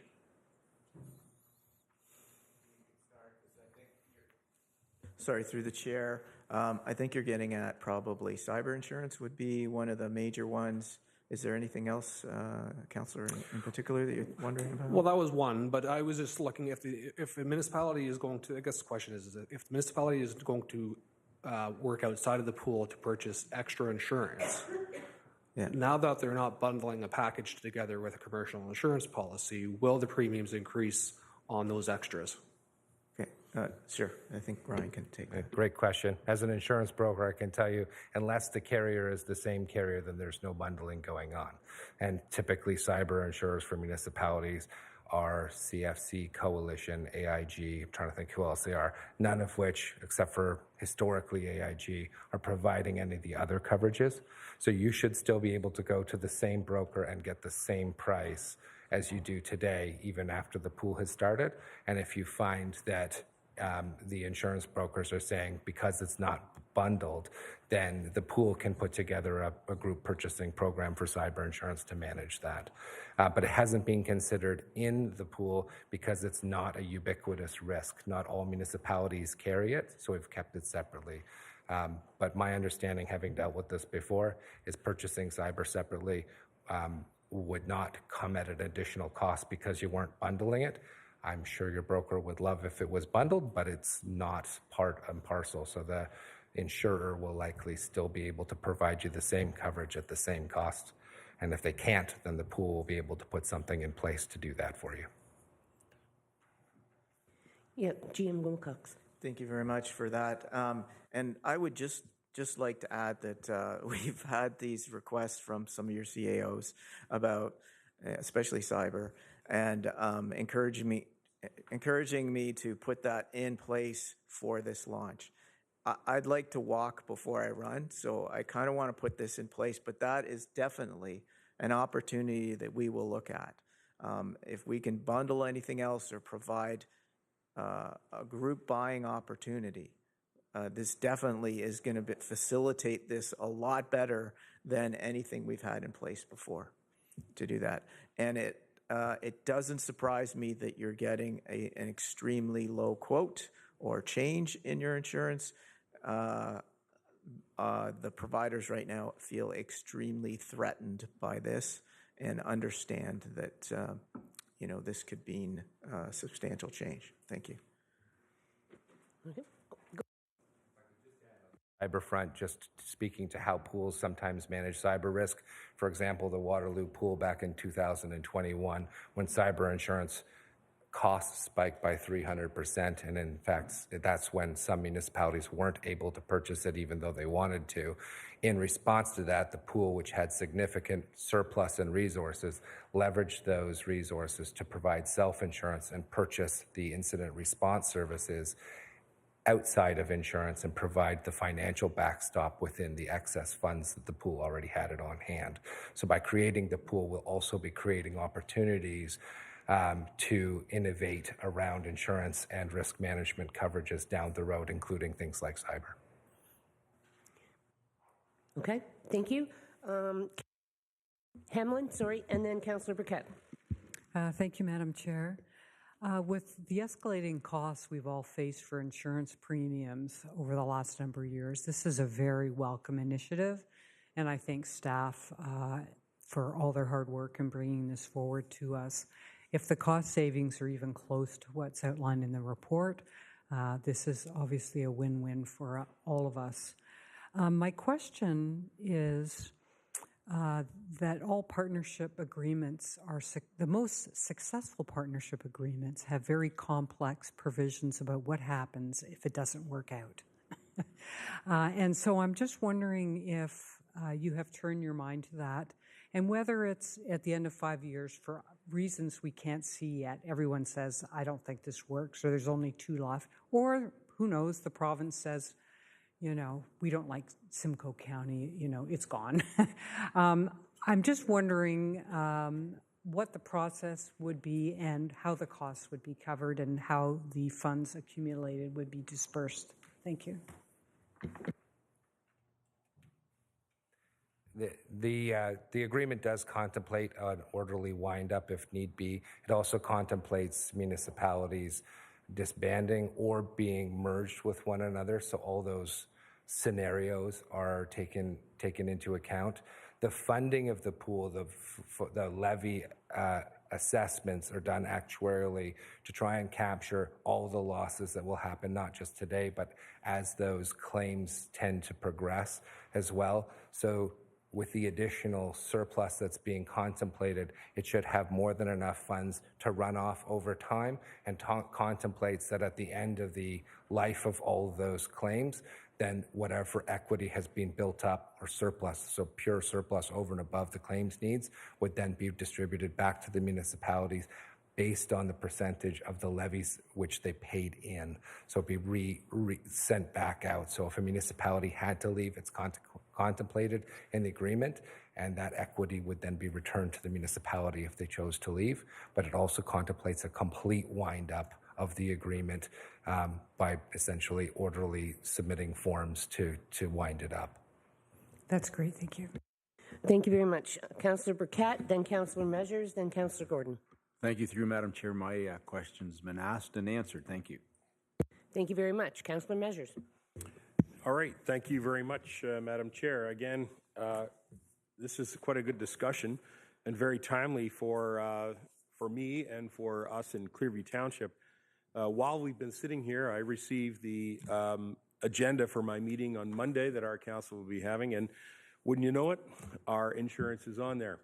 So I quickly did some review and found that for the municipality of Clearview Township, if we entered this program, we would be facing a 15% increase in our rates by entering this program as a result of just looking at the report that I had. This is just very preliminary. So I can see that the program does ask for us to help establish the pool. So basically, you laid that out very early in your presentation, seems like an hour ago. But, you know, I get it. That would last for approximately 5 years. Is that what you're saying? Would that be then dwindled down? Are we going to not do that? Or are we just going to sort of compensate that with rates going up to provide services that are needed? I'm just wondering if you can answer that question. If I can understand the first part, so you're saying that the renewal premium that you've been given presents a reduction over your expiring premiums from 2024. I'm seeing an increase right now of 6% without any of this discussion here at Clearview Township. So then I looked at the proposed chart that you have on, was it page 9, is it? Is that what it is? 7, sorry, say page 7, and did a quick calculation, and I'm about 14.8% increase over that. So again, I just want to point out, I think while it's a great deal for the entire county and for all of us to work together, it does bring up a very important point that the lower tier municipalities simply don't have the financial abilities to carry this type of programs. We have to work on our, because we have small budgets, to be quite frank. If you look at the various municipalities in here, some of them are going to see very significant decreases, and these are large urban centers. These smaller municipalities are not. And so it's interesting because the risk is virtually the same. It's the same in all of our municipalities. We have municipal buildings. We all have municipal vehicles and so on that we're going to be insuring. So it's just a little difficult to swallow. Yet you want to do the best. As a member of this House, we want to do the best for the greater good and deliver on that. It's just quite frustrating to note that, I see that jarring difference of almost $100,000 in difference in price. So that's a difficult one for me to talk to my municipal taxpayers when I'm going into budget discussions right now, as all of us are.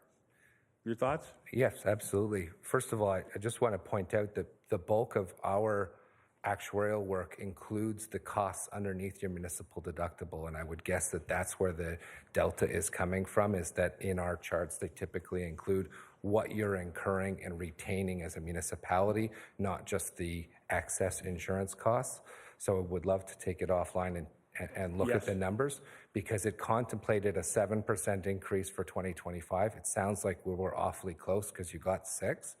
And you should be seeing at least a 9% reduction in your costs in terms of a total cost of risk standpoint. So I'd also like to look at your municipality's retentions, and we'll see whether the deductibles changed, because that would put an additional burden on the municipality in terms of retained costs. But the intention is, come June 1st, to provide every municipality an equal savings so that all are benefiting equally. So if you have new numbers to present, we would love to look at them and work with it. The levy has not yet been set by the advisory board. The numbers are preliminary at this time. Sure. We took into account the previous comment that there was a 50% reduction. If that was due and appropriate, which we have to assume the insurance market is doing the appropriate thing with the setting of their premiums, then that municipality would see a 10% reduction over and above the 50% they just achieved, just like we want to make sure that your municipality gets the same reduction that everybody does. So I want to just take it, if you don't mind, offline with your staff to make sure that we're presenting and providing you the same discount, because it sounds to me like you're probably going to see a 10% reduction. It's just a matter of, have we looked at the numbers on the same bases before and after? Because we typically look at on a total cost of risk standpoint, because your municipality is retaining risk within its deductible. For the group, I'll just draw a very clear example. If your deductible is $10,000 and your premium is $90,000, then you have a $100,000 cost. If the insurer provides you a zero increase on your insurance premium and it's still $90, but they increase your deductible to $25,000, you've now seen a 15% increase. So the insurance premium is just one component, so we want to make sure we're considering all of it, which is how we present everything, not just what the insurer's charging you, but also what they're demanding that you keep for yourself. So on an apples-to-apples basis, the goal is to provide every municipality the same savings. All right. Through you, Madam Chair, I definitely want to meet offline because we're going to be discussing Clearview on Monday. So we only have a few days in this week. So definitely let's make a meeting. Yes. The second thing is, if I may, Madam Chair, I did that last week too. I called somebody a clerk. Sorry about that. But clerks are fabulous people anyway. I just want to clarify back to something Councillor Duke said in regards to the persons that would be on our advisory board. I would suggest to you that the municipalities, if they're entering into this agreement, the municipalities should be able to appoint any person they wish to join that board. I don't think that we need to be restricted into having only employees. I think that we should be able to do that. And so I would ask for that to be considered. It's not for me to say. Go ahead. Thank you, Chair. The advisory board can make that adjustment, so it will be up to the municipalities to decide how they're going to enter this. One thing I do want to caution you on the table that's in the report itself is a 5-year view. So if you're simply dividing by 5, there is inflationary adjustments in there. So it's assuming that premiums grow at standard inflationary rates. So you can't simply divide by 5 and say that's the rate that you're going to have in 2025. So we can give you that exact rate by municipality. In fact, that came up in the working committee that we had just the other day. So the AXIMA will be able to provide exactly what those assumed premiums are for this year. Yep. Madam Chair, I'm very comfortable with that. Municipal elected officials work in simple math, and so you work in exact math, and we appreciate that. Thank you very much. Councillor Gordon, then Councillor Fryer. Thank you. Yeah, I concur on the simple math stuff, and I'm no expert in insurance either. I mean, I just look at the bottom line number, which is why these comments, I really rely on our staff who manage our insurance file very closely and have achieved really good savings for us over the past few years. And for those of you that follow the news, we were victim to a very significant cyber incident, and we spent a lot of time, effort, and money, and staffing requirements and outsource requirements to try and achieve a good rating again so we can get cyber insurance. And of course, we're far more protected now.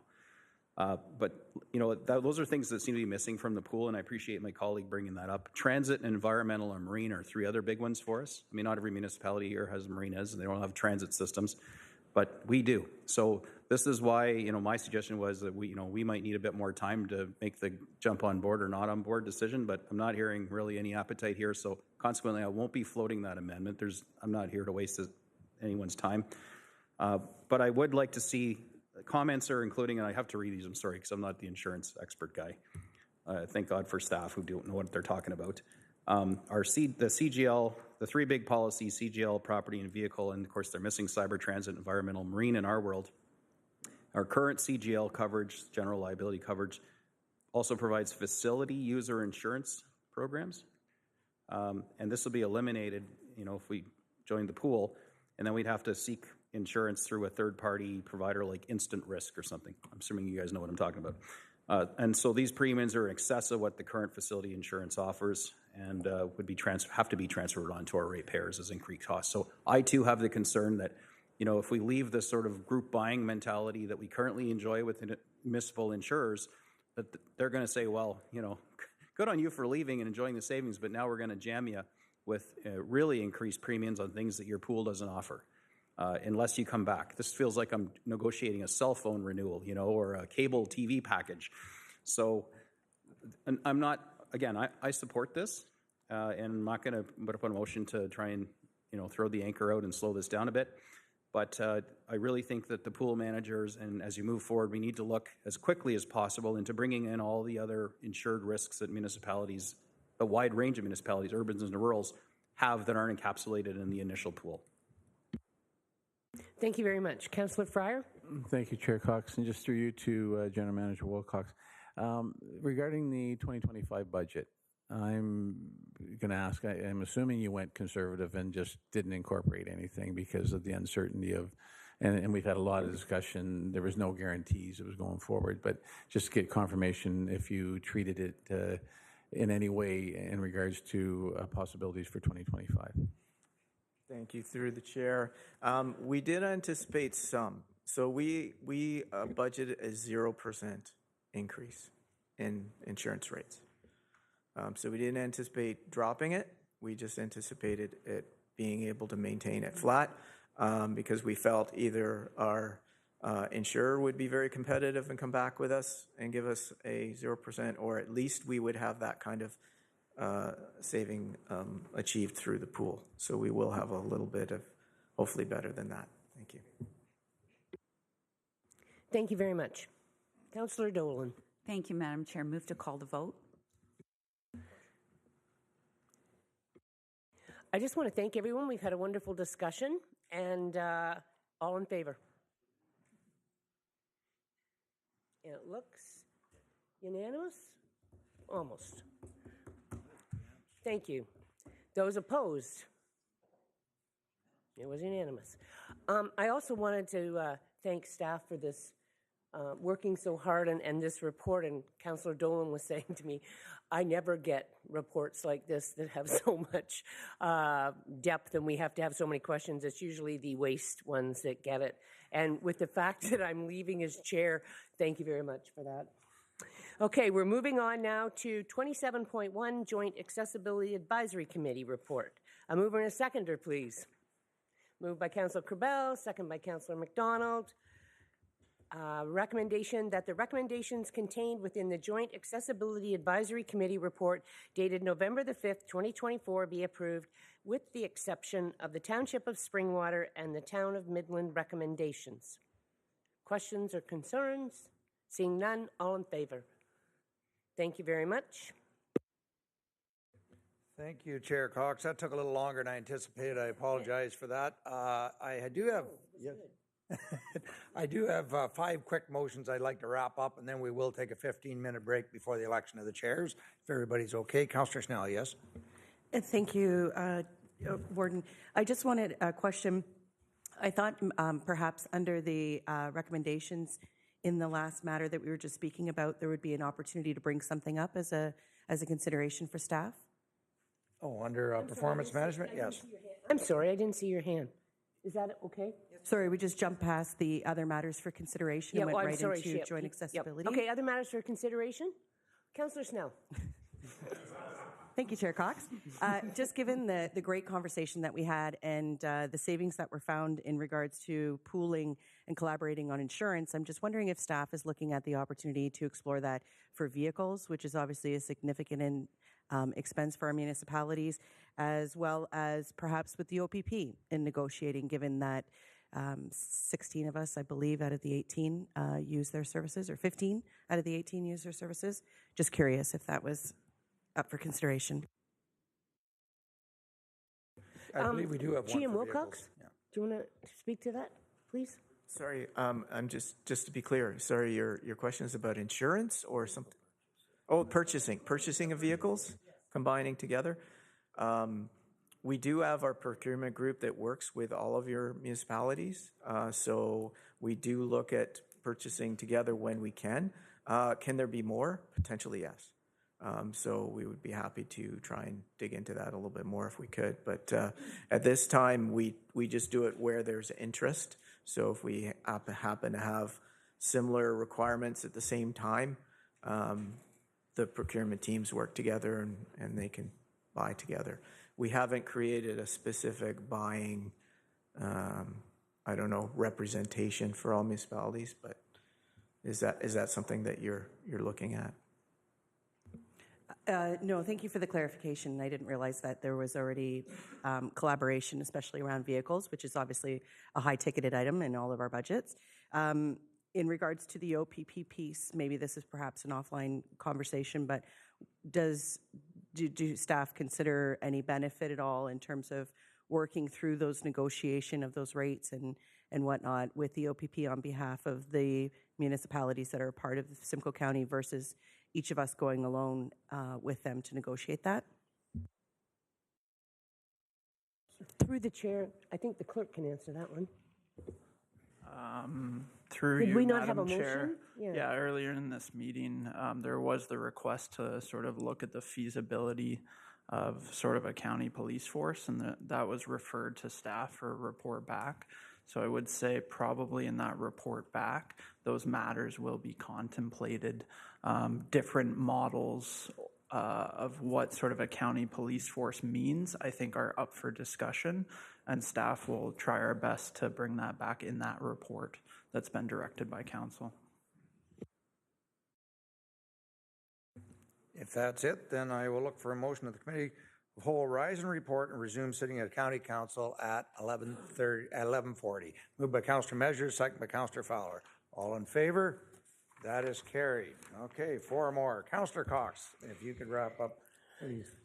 30.1. I need a mover and a seconder, please. Moved by Councillor Rawson, second by Councillor Fowler, that the performance management recommendations contained within the Committee of the Whole report dated November 26, 2024 be approved. All in favor? Carried. Thank you, Warden. I will turn it back to you. 30.2, I have it moved by myself, seconded by Councillor McDonald, that the Human Services recommendations contained within the Committee of Whole report dated November 26, 2024 be approved. Everybody, nothing to be pulled? All in favor? That is carried. Thank you. Chair Dolan. Thank you, Your Worship. Moved by myself and seconded by Councillor Measures that the corporate services recommendations contained within the Committee of the Whole report dated November 26, 2024 be approved. On that motion, all in favor? That is carried. Councillor Norcross, if you could get us. Thank you, Your Worship. Through you, that bills number 7103-24 and 7104-24 be enacted as bylaws of the County of Simcoe. Do I have a mover? You move by yourself? Yeah, I'll move by myself, second by Councillor Burkett, please. Perfect. Thank you. Bills and bylaws, all in favor? That is carried. So announcements, just a reminder that our next meeting's held January 14th, is a hybrid meeting, and I've been actually watching on the screen here. It works very well. The camera does zoom in. However, that is a notice of motion. You may want to be here in person for that one. Also, our flu shots are on today, so the County Council paramedics and the Community Paramedicine Program, along with the nurses from the long-term care, offering flu and COVID shots down in the Oromodonti room between 8:30 and 3 p.m. today, so get your flu shots. Any other announcements? Not seeing any, so we'll recess now until 12 o'clock, and then we'll do the election of the chairs. That will be hosted by your deputy warden. So thank you. We'll see you at 12.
Council, we are now live, and we will moving on to the elections, and I will turn to the county clerk to describe the process. Okay, thank you, Deputy Warden. So in accordance with Council's procedure bylaw, an election will be held for the chair and vice chair of the business sections in the following order: Chair Performance Management, Chair Human Services, Chair Corporate Services, and then we'll do the vice chairs in the same order: Vice Chair Performance Management, Vice Chair Human Services, Vice Chair Corporate Services. I'll note nominations do not need to be seconded, so we just need a mover, and nominations do not have to be written. So the mover and or the nominee will be entitled to speak to council for a combined total not to exceed 5 minutes from their seat. The mover and or nominee will be called to address council in the order of nominations. If more than one member is nominated and let their name stand, an election will be held, and it will be by secret ballot. Each member shall have one vote. When votes have been counted, the candidate receiving the majority of all votes cast shall be declared elected. If there are more than 2 candidates nominated and a majority is not received on the first vote, the candidate with the lowest number of votes will be eliminated, and the vote will be taken continuously until a candidate receives a majority of votes. In the case of a tie vote, when only 2 candidates remain, a subsequent ballot will be taken, and if a candidate receives a majority of the votes cast on the second ballot, that candidate will be declared elected. If, however, the subsequent ballot results again in a tie vote, the candidates' names will be placed in a box, and one name drawn from the box shall be declared elected. Are there any questions from members of council on procedure before I turn it back to the Deputy Warden to open nominations? Okay, back to you, Deputy Warden. Thanks. Thank you. We will begin with the position of Chair of Performance Management. Members of council, this is the first call. Are there any nominations for the position of Chair of Performance Management? Councillor Walker. Councillor Evans, please.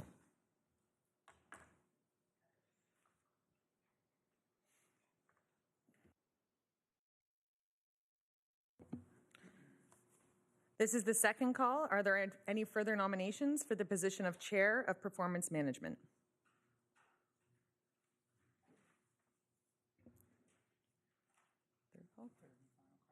This is the third and final call. Are there nominations for the position of Chair of Performance Management? If there's no further nominations, do I have a mover that the nominations be closed? Councillor Fowler. Seconder, Councillor Cox, that the nominations be closed for the position of Chair of Performance Management. All those in favor? And that has carried. And at this time, well,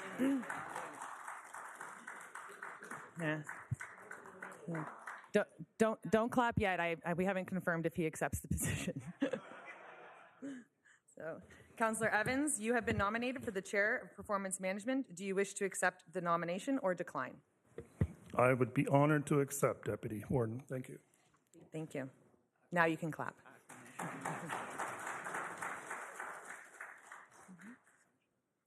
Members of Council, the Chair of Performance Management for 2024-26 by acclamation is Councillor Evans. Congratulations. We will now move on to the position of Chair for Human Services. Member of Council, this is the first call. Are there any nominations for the position of Chair of Human Services? Councillor Cabral. Thank you, Chair. I'd like to nominate Councillor Leduc, Human Services Chair. Thank you.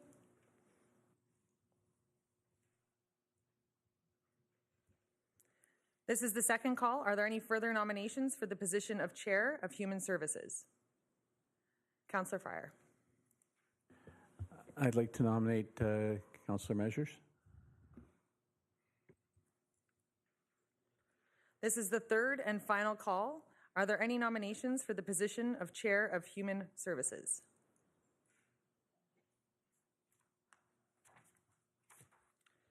Not seeing any. If there are no further nominations, do I have a mover and seconder that the nominations be closed? Councillor Cox, Councillor Lavoie, that the nominations be closed for the position of Chair of Human Services. All those in favor? And that has carried. Councillor Leduc, you have been nominated for the Chair of Human Services. Do you wish to accept the nomination or decline? I will. Councillor Measures, you have been nominated for the position of Chair of Human Services. Do you wish to accept or decline? I will accept. Thank you.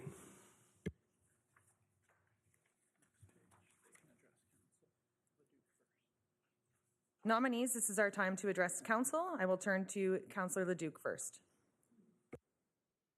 Do I speak from back here, Madam Chair? Fine. Yes, thank I you. won't take up much of your time. I ran again for Human Services Chair because I thought I did an okay job of presenting Human Services, presenting those recommendations and committee and those reports from Mina and Jane also, our general managers of both areas. So I just look for your support to support me again for Human Services Chair, and I look forward to serving all of you in that role in the future. Thank you.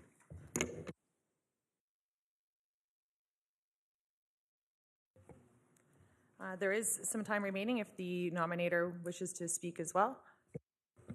Thank you, Mayor. Mayor Cardinal. Thank you, Chair.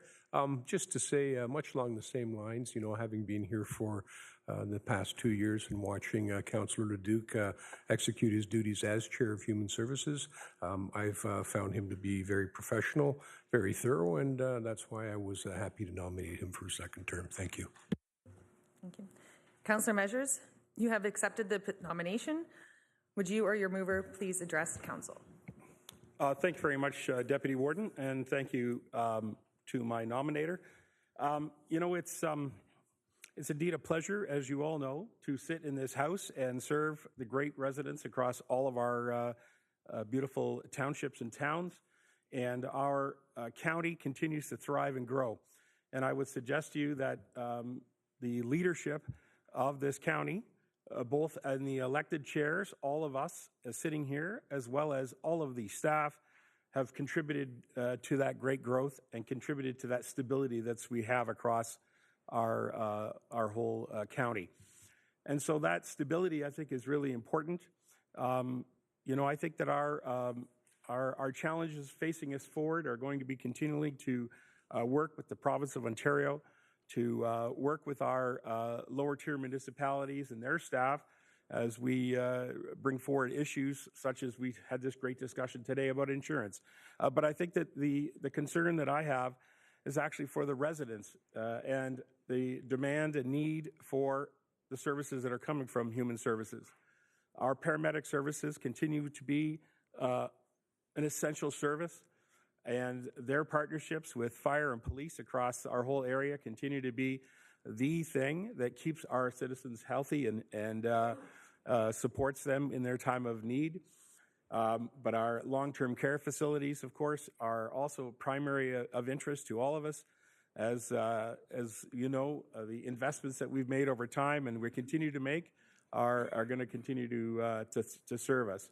So I just briefly want to add that my comments about stability are that, I've been in this House for a few years now, and I have now had the pleasure of serving as a vice chair. And one of those privileges and pleasures is to work with the Governance Committee. And I think that that's a committee that we need to continue to have great stability. And so I ask for your support as I bring forward some, calm, real sort of ideas to both the Governance Committee and to this House. And so I hope that you'll place me in the role of a chair at this time. I'm very grateful to have the opportunity to do this, and I'm very grateful that I've been nominated once again. Thank you, Deputy Warden. Thank you. There is time remaining if the mover would. Thank you, Deputy Warden. And first off, I would say that my nomination of Councillor Measures is not any reflection whatsoever in the great job that Councillor Leduc has done for the 2 years. So, but as Councillor Measures spoke about, he's had the opportunity to be vice chair, and I'm nominating because I want to give him the opportunity to chair in the next couple of years. So I think all the comments that Councillor Measures has made substantiate my belief in him being able to do a very good job. Thank you. Thank you. Council, we have heard from the candidates. The election can now be held. If the candidates have not yet appointed a councillor as a scrutineer, would they kindly do so now? We'll get back to that. The ballots will be circulated, and I would ask that the members please clearly print the name of the candidate of your choice on the ballot. The ballots will be collected and then continued. For your benefit, names have been put on the screen.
Thank you. I would ask that the scrutineers follow the clerks to the counting room.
A reminder to council that we are live and the cameras are on.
Members of council, the results of the vote has been tabulated and confirmed by the clerks and scrutineers. The Chair of Human Services for 2024 to 26 is Councillor Measures. Congratulations.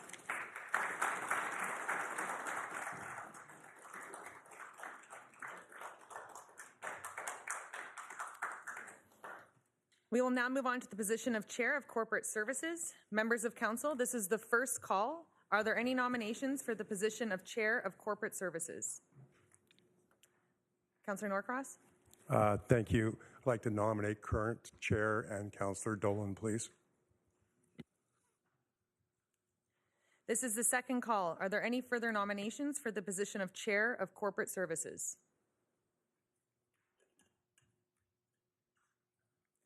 This is the third call and final call. Are there any nominations for the position of Chair of Corporate Services?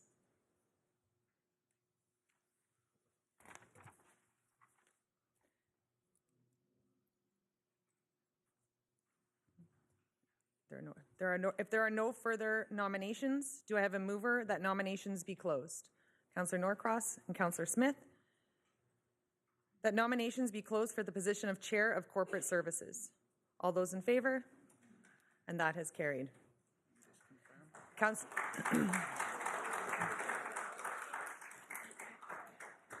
Councillor Dolan, you have been nominated to be the Chair of Corporate Services. Do you wish to accept the nomination or decline? Thank you very much to my nominator, and I would like to accept. Thank you.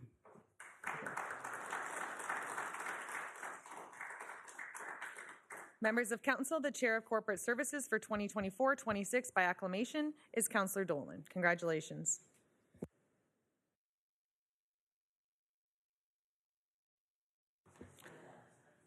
We will now move on to our position for Vice Chair of Performance Management.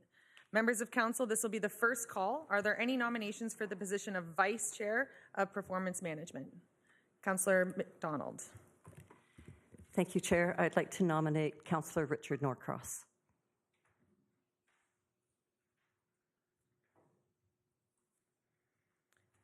Council, this is the second call. Are there any further nominations for the position of Vice Chair of Performance Management? Councillor Leduc. I'd like to nominate Councillor Kenneth Fowler.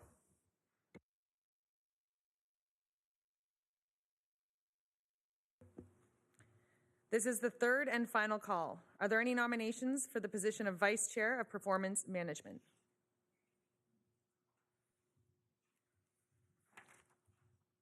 If there are no further nominations, do I have a mover and seconder that nominations be closed?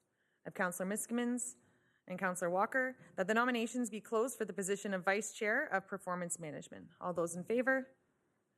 And that has carried. Let's go back. Councillor Norcross, you have been nominated to be Vice Chair for Performance Management. Do you wish to accept the nomination or decline? I do accept, thank you. Councillor Fowler, you have been nominated for the Vice Chair of Performance Management. Do you wish to accept the nomination or decline? Accept, thank you.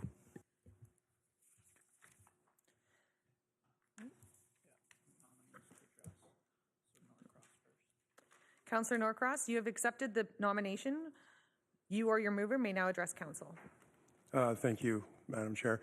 First thing I want to do is I want to thank all the three vice chairs and chairs that came before us in the first 2 years. Thank you so much for all your hard work, and some of your stepping down is greatly appreciated.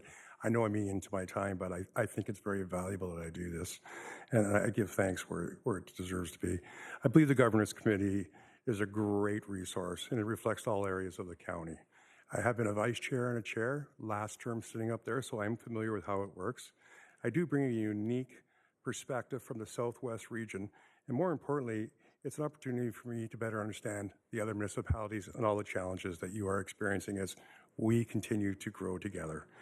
I value people's time, and some say I chair a meeting too fast, but I do respect how much work you have to do in a day, and that's why I like to work together. And when I do, I listen.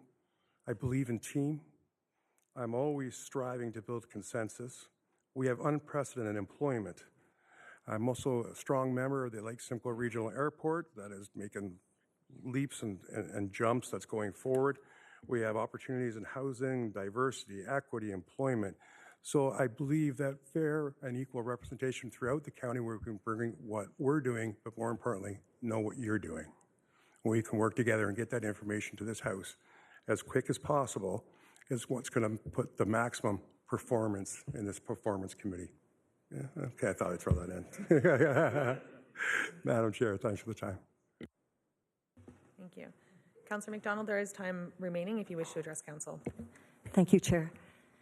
I put my name behind and to nominate Councillor Richard Norcross, as I've sat on other boards outside of even of the county with Richard. He comes prepared, he does listen, and he will move the performance through a very positive way, and he will always be there to go out to the different municipalities. As you know, that Richard's usually around if there's something happening for the county. He's very invested in what he does, and I think that he will do a great job, and I know that we've seen him vice chair before, and he does a great meeting, and I think that he is a great person for the job. Thank you. Councillor Fowler, you have accepted the nomination. Would you or your mover please address council? Thank you. I would first of all like to thank Councillor Cox for her service to the community.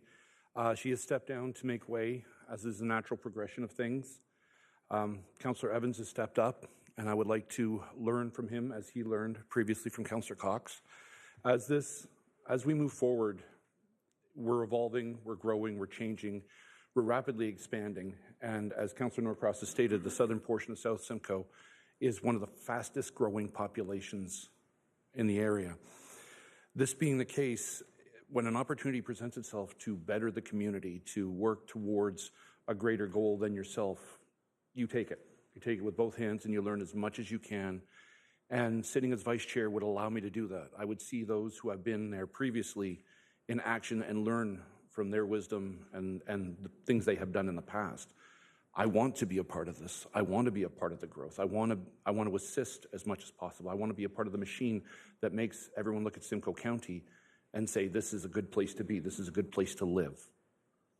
So thank you.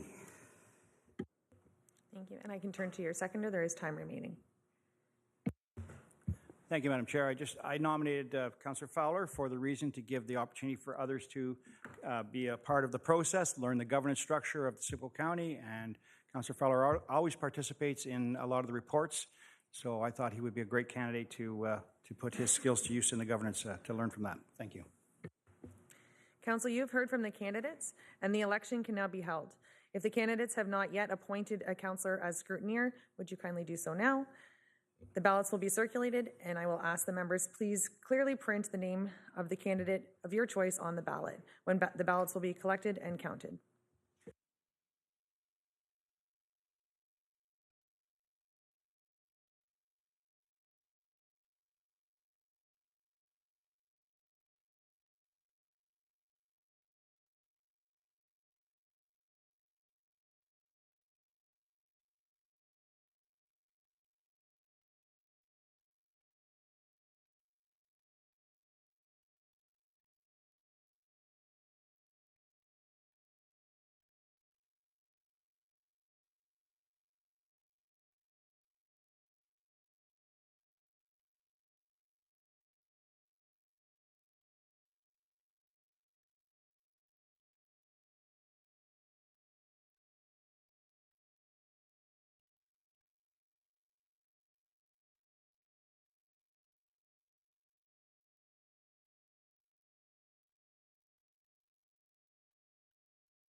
I'll ask that the scrutineers follow the clerks into the counting room. Councillor Sandhu, thank you.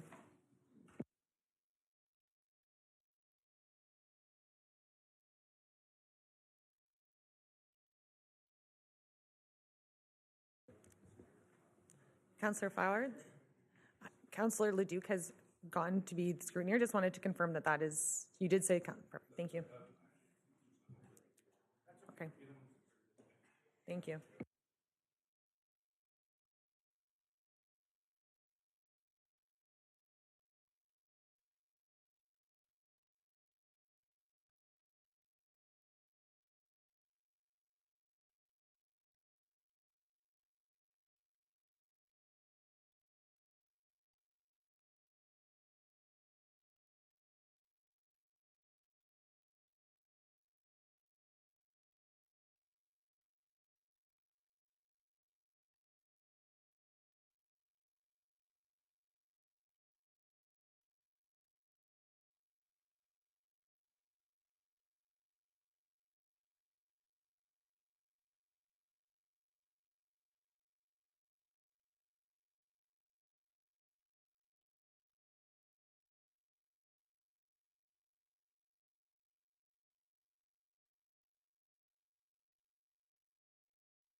Members of Council, the results of the vote have been tabulated and confirmed by the clerks and scrutineers. The Vice Chair of Performance Management for the 2024-26 is Councillor Norcross. Congratulations.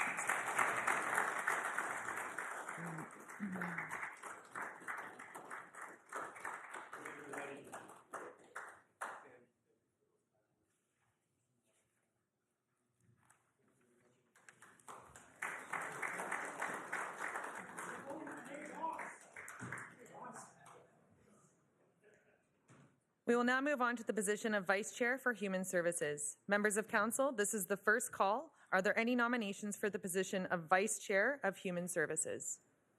Councillor Rawson? I'd like to nominate Councillor Brian Smith.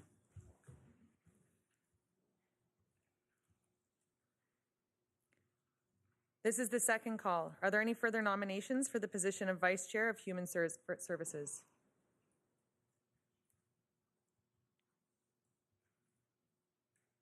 This is the third and final call. Are there any nominations for the position of Vice Chair of Human Services?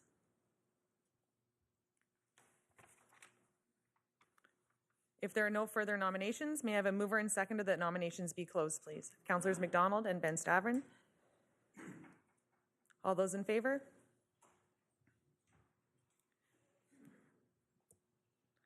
Councillor Brian Smith, you have been nominated to be Vice Chair of Human Services. Do you wish to accept the nomination or decline? It's my honor to accept. Thank you. Members of Council, the Vice Chair of Human Services. The Vice Chair of Human Services for 24 to 26 by acclamation is Councillor Brian Smith.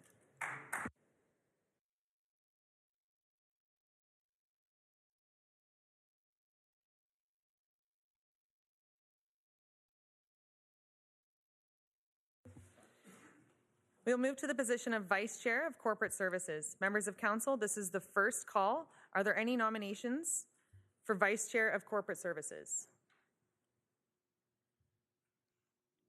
Councillor Smith? I would nominate Councillor Miskivens.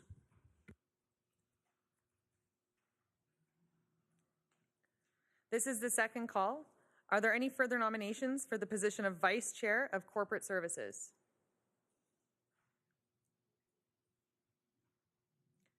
This is the third and final call. Are there any nominations for the position of Vice Chair of Corporate Services?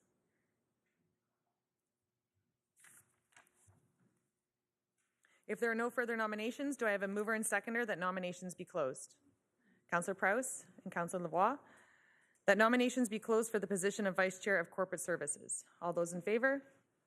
And that has closed. Carried.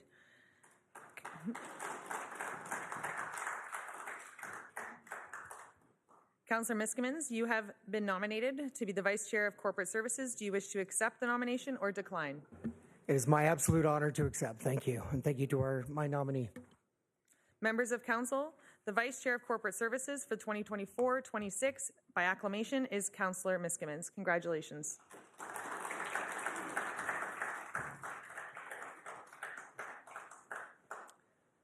That completes the election for chairs and vice chairs. Could I please have a mover to destroy the ballots?